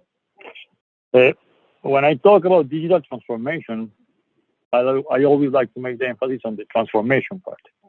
We have to use this digital era as a tool that we want to transform. We need to know how we want to transform our coffee supply chain, our coffee industry as a whole, to encourage the creation of that shared value that we're talking about. I hope you all agree with me that we need more value on the producer side. We need the first link of this chain to be sustainable, to be resilient, to be strong. It is in the best interest of all the actors of the supply chain to help transform the weakest link into a strong one. And for that, we need to use technology. We need to get technology to the coffee fields. As someone said before, we have to put the boots on and take the technology to the coffee fields. A producer with the right technology can produce more and better coffee. That is why our slogan at the FNC goes: more agronomy, more productivity, better quality, better profitability. That's very important. We need to focus our efforts in increasing efficiency in coffee production and correcting information asymmetry, so that producers and farm workers can have a better standard of living. And I'm happy to go after Daniela, because I think the first point for this transformation to happen is that producers can have access to knowledge, access to the financing, access to the market. The producer needs to be able to connect to this era of knowledge. And connectivity is poor in our country. Colombia is officially an upper middle income country. Within the coffee producing countries, somehow we are a developed country. And we only have an acceptable connectivity in 28% of our coffee towns. We made a survey recently to over 3,000 producers, and only 22% have all the requirements to access information on the internet. So that first point that seems very basic is actually relevant. We need to be able to be connected. So today in Colombia, we are developing projects that should enable us to have good, and when we say good, we say 4G connectivity in more than 50% of the coffee farms. Let's hope that happens. We are working for that.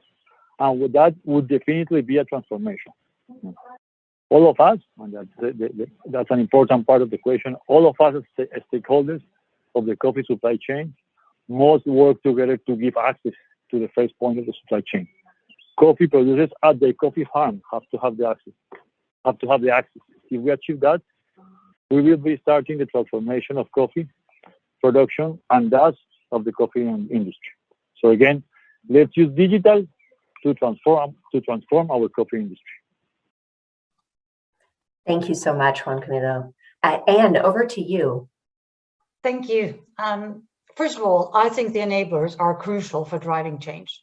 And I'd like to be a little personal, because I'm from a farming family, and both my parents come from farms, and my mother had 10 siblings at a time when this was more the norm than the exception for Norway.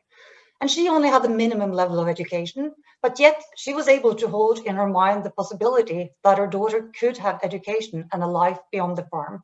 I don't think she thought that I would have a PhD in nuclear physics and lead this company. But anyway, I think the opportunities that I got that my mother didn't have, they were made possible by technologies, government policies, social forces, and economic imperatives working together. So yes, enablers drive change, and I think it can happen fast. However, we should not underestimate the challenges and the importance of all these different enablers working in concert, and also realize that they are enablers only. We need to add the human touch and understand the incentives of those on the ground. And I think a good example here is middlemen, often depicted as the bad guys, taking money, dealing, often opposing the improved transparency that follows a digital transformation. But in fact, they often provide lots of value, and they have an important role in keeping the machinery going. And if this isn't properly taken into account, the project will fail. And that's also why I think it's so important that the technology comes with a purpose. And we at FarmForce, we're just not an agri-tech software as a service company. We're an agri-tech software as a service company with a purpose and mission of improving trust and transparency in the first mile. So to your second point, how do these enablers help accelerate the use of innovative technologies? And of course, it's natural for me to link this to what we're doing at FarmForce. And again, I'd like to make it more concrete. What I often do is that I imagine a woman named Amara. She's growing coffee in Ethiopia and is struggling with difficult decisions about her life and the life of her family. Because she has to decide if she can manage to pay the school fees for her children, or if it's better to have them work so that she can get the income that she desperately needs. And right now, FarmForce has 610,000 of smallholder farmers in 30 countries like Amara on our platform. And we provide the digital tools that allow her and other smallholder farmers to be certified and access international markets. And that translates into measurable improvements in her income. We also provide the tools that allow her to get a digital financial track record, which again can provide loans, perhaps a harvest loan that frees her from having to sell her crops in desperation to those who would take advantage of her situation. So to wrap up, these enablers can accelerate the use of technology. And I think this is an example of what technology with purpose can look like at its best. Thanks. Thank you so much, Anne. And finally, Lorenzo, if we can turn to you. Thank you, Sierra. Let me also give the point of view of a coffee manufacturer.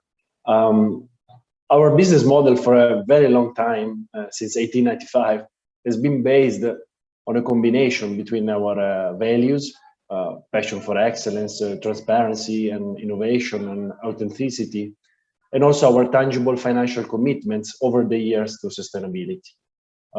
One of our focus has been always to improve coffee yield and quality, promoting not only entrepreneurship, in particular between smallholder growers, but also improvements in their living standards.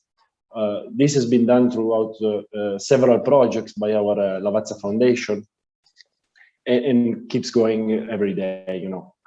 As far as sustainability is concerned, though, one of the risks of digital for brand is to take no position on this kind of issues, because we are a bit far away in the chain. But you know, nowadays I think consumers are changing and are changing expectations towards brand like ours. So they demand, in a way, that we take a clear position on this kind of topics. And they want us to be very open and transparent on how we manage the overall coffee supply chain. Luckily for us, I can say over the years, we have built a great credibility on these topics. And we have done so also by communicating our positions, for instance, on social networks with big projects in recent years. Last year, for instance, we launched a documentary on Amazon Prime that was called Coffee Defenders, where we actually told the story of a farmer, and this was really impactful and worked very well. We've been rewarded in 2018 with the Super Brand Award, which celebrates also the brand excellence and the commitment of brands like ours to push forward these brand values and making sure that sustainability is really at the heart of our strategies. And going forward, nowadays we are working on our strategic plan from 2022 to 2025, and I can tell you that again, sustainability is really the #1 topic for us. Lorenzo, thank you so much. And thank you to all of the panelists. Wonderful to hear your perspectives on enablers of digital transformation. Let's move on to our second question. One outcome of digital transformation is an increase in the volume and also the value of the data that's generated at every node of the value chain. And this increase in data can enable traceability, improve transparency, and potentially help generate value up and down the value chain, depending on how these data are shared, with whom, and at what cost.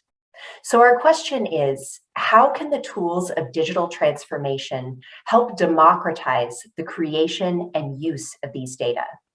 For example, to satisfy the preferences of the modern consumer around social and environmental responsibility, to meet the requirements of retail and consumer goods companies to meet their ESG commitments, and then finally to fulfill the needs of smallholders for greater access to information. So we'll move in the same order that we did before. So back over to you, Yves. Thank you so much, Sarah. Key drivers for this kind of data production you are asking for are, from my point of view, we have 3. Conscious consumer demands for transparency. That would be, for example, where does my coffee come from? How has it been produced? They come from NGOs and governments, such as due diligence legislations. And third, but also businesses themselves, in order to optimize and better control their supply chains. This all makes that producers are burdened with the production of a lot of data in different forms for different sustainability standards and bias. Often they don't even control their own data, but data has a value. And if you share your data, that should always be voluntary, and it should always serve a purpose, create an added value, for example. And there is a lot of open data, like weather data, market data, available in the World Wide Web, for example, on prices, if you have access to it again. That again is why, for us at GIZ, the main goal of development cooperation is to enable smallholders to benefit from the opportunities of digitalization while minimizing the risks, especially concerning private data. To let's say, democratize the creation of data, the use of data, again, we need to strengthen the digital skills of smallholder farmers. We need to strengthen the opportunities and minimize the risks with the help of good framework conditions. And we need to promote low threshold access to digital data, digital services, and also applications. To ensure good access to data, it will help to produce multi-purpose data from my point of view. The same information that is used for environmental, social governance reporting and traceability can be used for data-driven services, such as credit scoring or for targeted advisory services. So that requires an alignment of metrics and a standardization of key data to allow for common use and the sharing of data between different actors using different digital solutions. It requires open APIs to share the data and to ensure free choice for all actors in the supply chain, which digital solutions they want to work with and which data they are willing to share. With mainly proprietary solutions, which are often expensive and run by the buying companies, smallholders often have no choice. That is why the German Development Corporation has developed, for example, Trace, which is an open source blockchain technology-based solution. So open source solutions like the Trace I was just mentioning, which we are accompanying and helping to spread out, offer the chance for producer organizations to offer transparency for the international customers, while at the same time retaining the ownership over their data. And this, from my point of view, can be one component for a democratized data environment, which is really important from my point of view. Thank you, Yves. Daniele, over to you. Yeah, from our perspective at the GSMA, the democratization of data means using data that in such a way that we can create value and relevant services for farmers. So there is a huge amount of data that is now available in agricultural value chains. There is an increasing value of a variety of data. We think about the transactional data, for example, that you can generate by digitizing payments to farmers in agricultural value chains, farmer and farm records, such as the data that is generated by solutions such as FarmForce. Of course, this data can create value to farmers in the form of advisory services, much more intelligent, smart advisory for farmers. But for us, the real transformation is in the provision of financial services, like I mentioned before, and it's been mentioned by others already today. Ideally, you want bundled services as well, holistic solutions that provide access to advice, but also financial services, credit and loans to farmers. We know that the gap is huge when it comes to financing. The demand for credit from smallholder farmers is about 238 billion annually.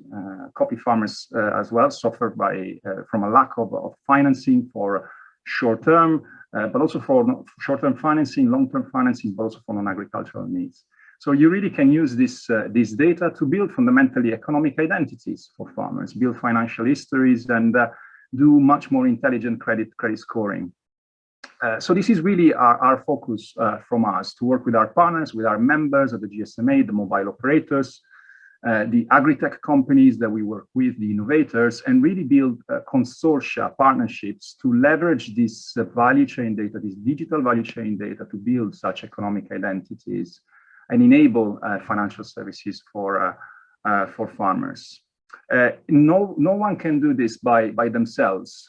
It's something that you need to do in partnerships. So the kind of consortia partnerships that we are building are between the digital ag service providers, the mobile network operators, the agri-techs, the agribusinesses, the cooperatives, but also we are bringing in financial service providers that are looking at using this data to actually finally be able to offer services, meaningful services, financial services, and relevant services for farmers.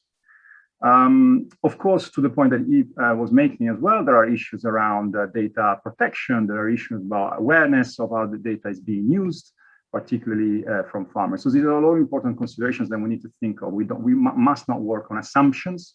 We must keep farmers informed and need to be aware of how this data is going to be used. And that's something that we need to work on all together. But the potential is huge to use this data for holistic solutions that include financial services. Wonderful. Thank you so much, Daniele. Juan Camilo. Thank you, Sierra. I would like to take this question as an opportunity to promote the concept of two-way traceability. We are always asking for information upstream. We are talking about what the consumer wants to know. The consumer, the roaster, the importer. They all want to know where the coffee comes from. What were the practices when it was produced? What was the impact on the environment? How were the labor conditions? How are the workers treated in that farm? But the information should also flow in the other direction. The producer wants to know where his coffee is going to. How is it valued? What is the real quality of his coffee? What is more relevant for him? What market is more relevant for him? And I want to underline the point of quality evaluation, because sometimes we take that for granted. Along the supply chain, we cup the coffee many times. With the sensory analysis is everywhere. But we need to ask ourselves how much coffee is actually cupped when it is purchased from the producers. And the percentage will be very low because the quantities are very small. Now, when a coffee delivers his coffee on the purchasing point, 20 kilograms or 30 kilograms, it is not viable to make a complete coffee for that quality. So he's not getting a direct feedback. We need to use technology. We need to use all the digital technology that is there to be able to evaluate, to at least estimate the quality directly to him. And we are working very hard on that. We have several projects working to try to give a feedback immediately to the coffee producers so he can have a real evaluation of the quality of his coffee. That's key in our supply chain. And then along the supply chain, he needs to know what is going on, so he can have more information for his business. So there is so much information that could help the producer perform better. We need to use technology to achieve this two-way traceability. And there is so much data along the supply chain that can bring value to the producer as well. And this brings us back to the first question. We need to create share value. To be able to create share value, we need to have access to that information. And let me finish with a short point on that information, because once you have access to the information, it happens to all of us. We are overwhelmed with so much information there is out there in the internet everywhere. We have to be very careful and we have to be very responsible when we make recommendations to coffee producers. There are thousands of initiatives and projects that can have a positive impact on the coffee producers, but there are also some that can turn to be very expensive for coffee producers. So I want to finish with an invitation to all the actors in the supply chain to be very responsible when making any recommendation to coffee producers. Thank you so much, Juan Camilo. Anne, please, we'd love to hear your perspective. Thank you. I think just to start, if you can't measure it, you can't manage it. So transparency and having the data is a prerequisite. Without it, nothing is possible. So that's kind of the starting point. But then I also think this data collection without a purpose is rather meaningless. So data with purpose, again, is what matters. And of course, then to act with purpose on those data. So, and then what do I mean with that? Well, for me, it means that you use the data to make a difference, improve either the environmental or social impact. And I think we see a wealth of examples on how data can be shared and used to extract benefits. And I also think there are lots of innovation going on here. So I expect things to really change over the coming years as well. And of course, very, very many challenges that need to be solved, especially when you look at maybe more on the kind of co-op SPO side, typically relating to many types of traders. Do they have the ownership of data? Are they able to utilize and extract the value? Not to the extent that you want. So this needs to be done. But going back to some of the customers that we are working with, which I think really are able to do lots of good stuff here, we have one customer in Ethiopia that use FarmForce to collect data on the ground and then combine it with other blockchain technology so that end consumers get direct visibility into the payment made to farmers. And of course, when you have this entire, from farmer to end consumer, it's quite a lot of other things you can do to also incentivize the farmers, make additional payments, etc. I think another example on more the financial side is they wanted to establish farming communities and co-ops as bankable entities. So they have provided loans themselves for a couple of years, used FarmForce to create digital financial track records, and now has managed to get commercial banks to provide the loans. And I think these are very, very good examples of all the things that are possible. Again, if you have data with purpose and are acting with purpose on those data. Thank you, Anne. And finally, Lorenzo, if you can round out our perspective here. Thank you. Well, I think digital technology, we have said it several times, has really transformed consumer habits. And what's more, it's probably that consumers are really shifting their expectations. They're using more and more new digital technologies, and they're expecting from them always more. The bar is really high, and it's getting higher and higher. So every time as a brand we are thinking about digital products, we need to be aware that their expectations in terms of usability and also in terms of data and availability and transparency of this data is really high.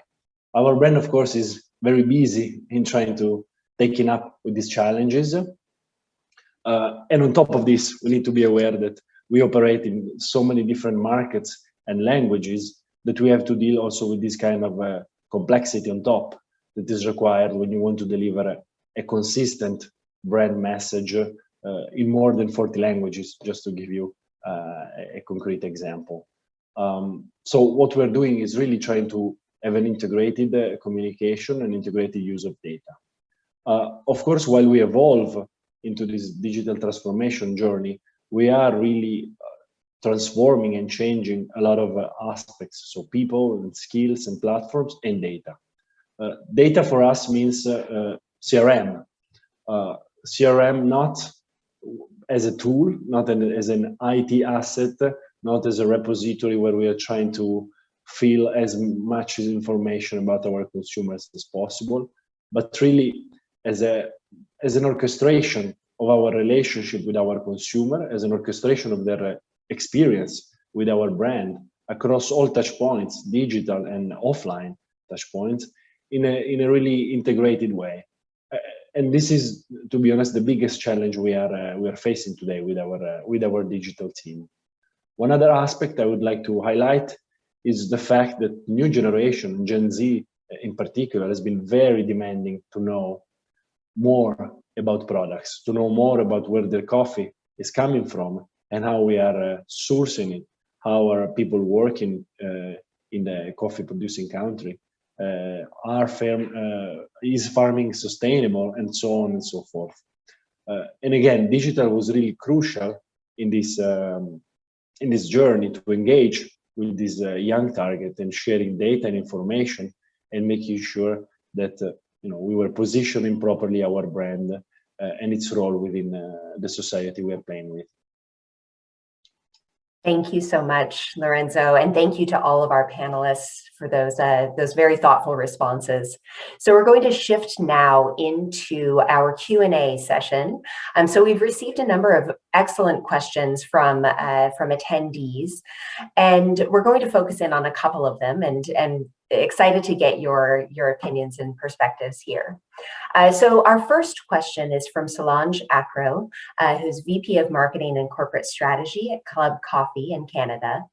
And Solange asks, the consumer demand for premium and sustainable coffees keeps increasing, and prices are reflective of this shift upwards, and farmers should benefit from it. Her question is, do you think traceability and transparency throughout the coffee supply chain will become a standard practice? And how quickly can digital innovation create scale and accessibility? So we'll go in the same order that we've been using. So Yves, you're up first. Thank you, Sarah, and also thank you for the question. In particular, we focus on traceability, and my reply would be yes. Simply, I mentioned InaTrace that we are accompanying as GIZ. It's an open source blockchain-based traceability tool from farm to end customer, commissioned by GIZ and the German ministry. Key information, so provenance, quality, prices, etc., can be retrieved via a QR code on pack. So yes, traceability is an issue. And this InaTrace, for example, has been successfully implemented with a coffee supply chain out of Rwanda into the German market. Currently, it's being scaled to other buyers and producers in Rwanda, Honduras, and further plans also include Ethiopia, plus probably integration of additional features such as carbon, deforestation monitoring, and linking it also to other services. So yes, traceability is an issue. It may take some time here and there. I have another example in Ethiopia and Colombia, where we are supporting the establishment of a sustainable and traceable coffee supply chain, where activities to improve quality, diversify income are designed to increase the income of smallholder farmers. So yes, I think all these issues about transparency, which will also then hopefully lead to higher prices, is an important issue in the whole supply chain, and will be improved through the use of IT applications. I was just also remembering in Ethiopia, we are collaborating with Progresso and its Beko platform to support traceability from farm up to export, linking it to the Beko marketplace, where Isabel van Bemmelen mentioned from Beko in her inspirational talk. So yes, briefly, yes, it's an issue, and I think we will deal with it even further and maybe broaden also traceability. Wonderful. Thank you so much, Yves. And Daniele, do you believe that traceability and transparency will become standard practice? Yeah, I would say I hope so. I'm confident that it will become eventually more standard practice. It is complex to ensure end-to-end visibility, traceability in value chains, including in the coffee value chain. I think it's a question that is maybe more broad in general about digital ag solutions. There is a question about the scalability and the commercial sustainability of these solutions, and we also need to think about, besides the technology element and the enablers. Now we talk about so many different technology components, and they are there, and they can support a variety of solutions, including traceability. But I think from a perspective of a D4Ag service provider, there are a number of questions still that we need to answer, particularly in terms of scalability, you know, of these solutions, and how this solution can be sustainable in the longer term, and how they can deliver value to the farmers. No, because it's always very important here to think about delivering value to the farmers as well. The demand for traceable coffee, for other traceable crops and produces is strong and is increasing. But let's think as well about the perspective of the farmer, not just as the technology enablers for the solution. Ultimately, farmers need to see the benefits, need to see increased prices. That's one of the focus that we have as a program in the work that we do. We're really trying to measure how farmers can benefit in terms of the increased share of the price that they obtain from crops by using this digital ag solution, including traceable solutions. There isn't that much evidence yet on that, on how much farmers can benefit. So we're really focused on that. Try to measure that. That's something that we're working on at the moment, to really bring actually a strong case in terms of impact as well for farmers for traceability solution. There's more work that needs to be done there, I think. Wonderful. Thanks so much, Daniele. And Juan Camilo, that's certainly an area that I know you're close to, around generating the value for the farmers. So would love to hear your perspective on this question. Thank you, Sierra. Yes, I'm very happy to hear these questions. When we talk about traceability, we need to know what level of traceability. Traceability until where? And what for? What do we want that in traceability for? So traceability is already in the market at some level. We definitely need more traceability, but we need to have a reason to have that traceability. And that's why I like the question, because it involves transparency. We definitely need more transparency in the supply chain. We are talking about creating shared values, and on that process, we definitely need more transparency. We know we are more than open to that, and we need to have. Today, there's the technology to do it. We talked before about access, how that technology actually gets to the farm, and from there on we can build it. But we need to have that transparency. We have, and I insist on the two-way traceability, because that's what it helps. I want to know what is going on, where is the value going, and how is the producer being part of an industry that is creating a lot of value. We are happy to be in a business that is alive. Coffee industry is going well, but we need that transparency should help to have value all along the supply chain. Thank you so much, Juan Camilo. And this is an area near and dear to your heart, I know. So please. Very, very much so. I mean, to the first question, I am a strong believer that transparency will come, basically because, as I see it, it's a prerequisite. If you divide kind of the value chain just in kind of the farmer, the buyer or the sourcing company and the end consumer, and in a very simplified picture, just look at what is required for such a value chain to be sustainable. I think you can start, with the farmer. I kind of have two things for each. So the farmer, they must have the knowledge to produce sustainably, and that they are enabled and incentivized to do so. And then if you go to the buyer, they must only buy from kind of the sustainable farmers, and they must make sure that the farmers get rewarded for the right behavior.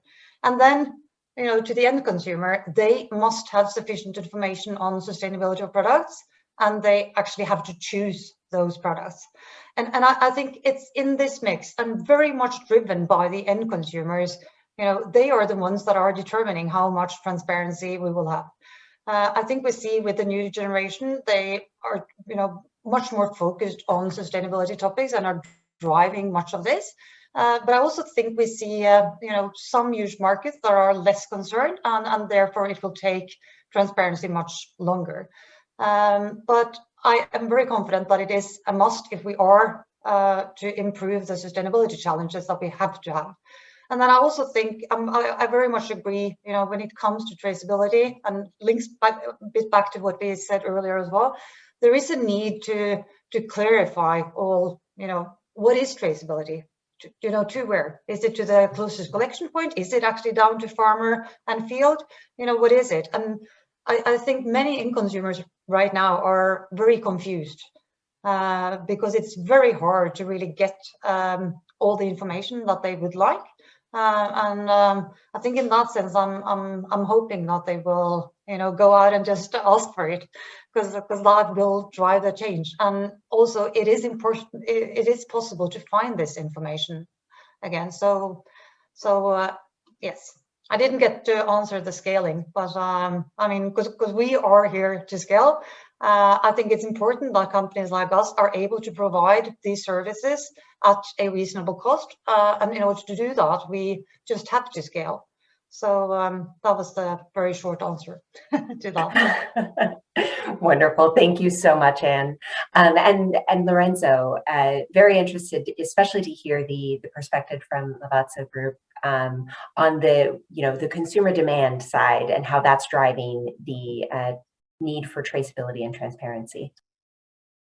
Yeah, I think I've also touched upon this earlier, and I can just confirm that I am also foreseeing traceability to become a prerequisite, so something that we can all work towards.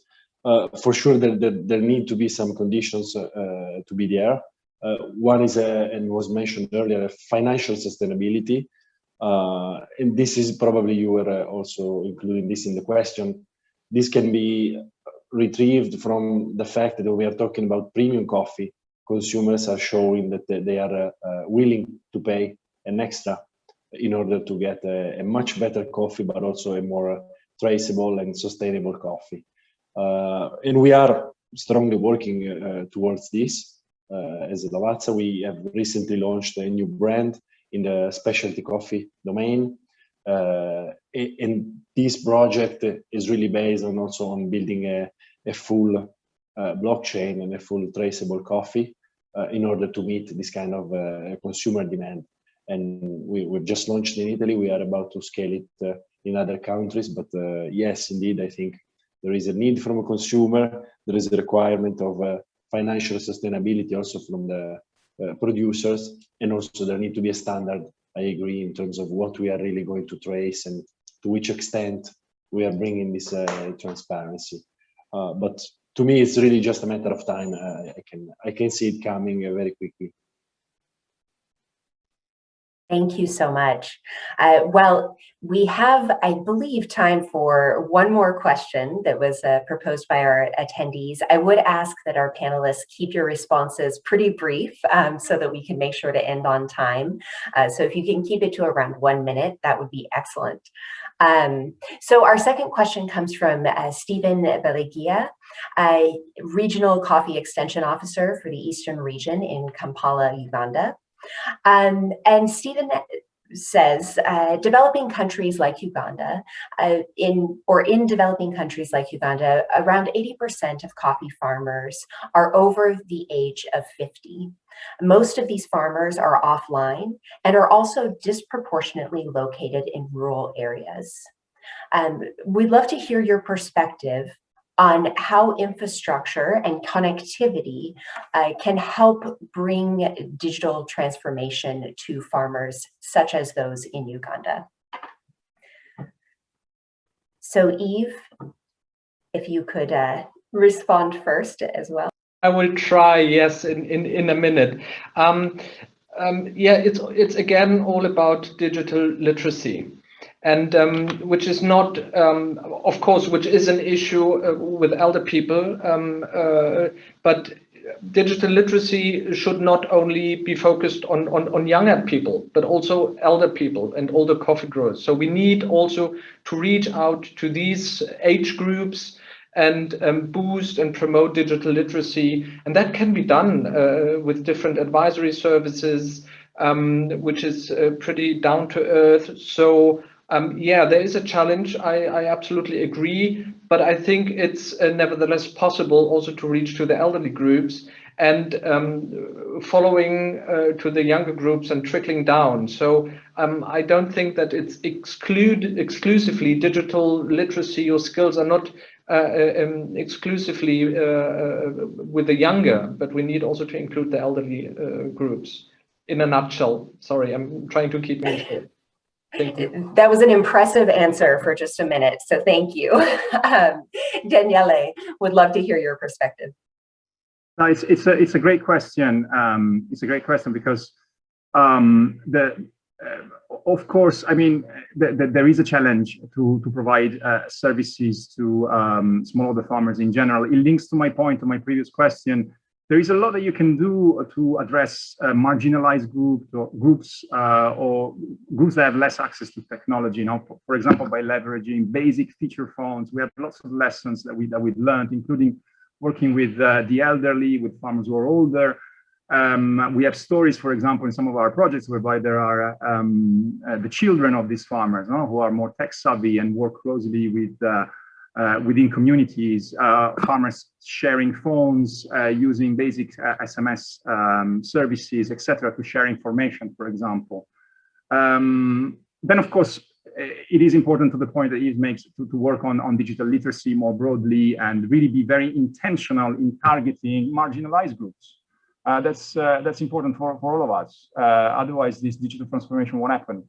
I will just add very quickly one point that is also the importance of working with on enabling policies. Now, we have mentioned this, but if we want digital transformation, if we want meaningful digital services for farmers, for coffee farmers, we also need enabling policies.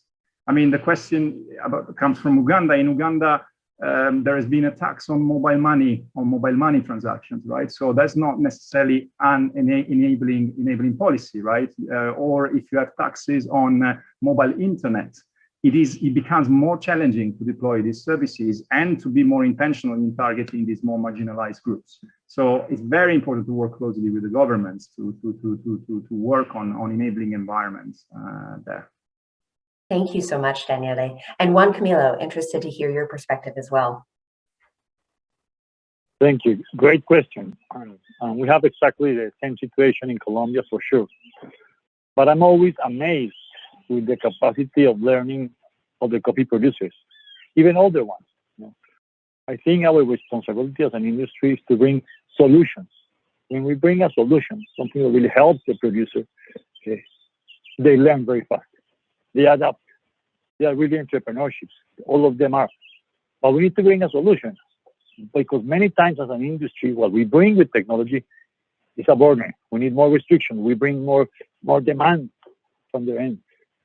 But if we bring a solution, I'm sure they're able to learn, to adapt, to use their sons or grandsons to be able to do it. So I think we have to try. Our responsibility is bring a solution, and the solution, the producer will be able to adapt to this change. Thank you, Juan Camilo. Anne. Yeah, thank you.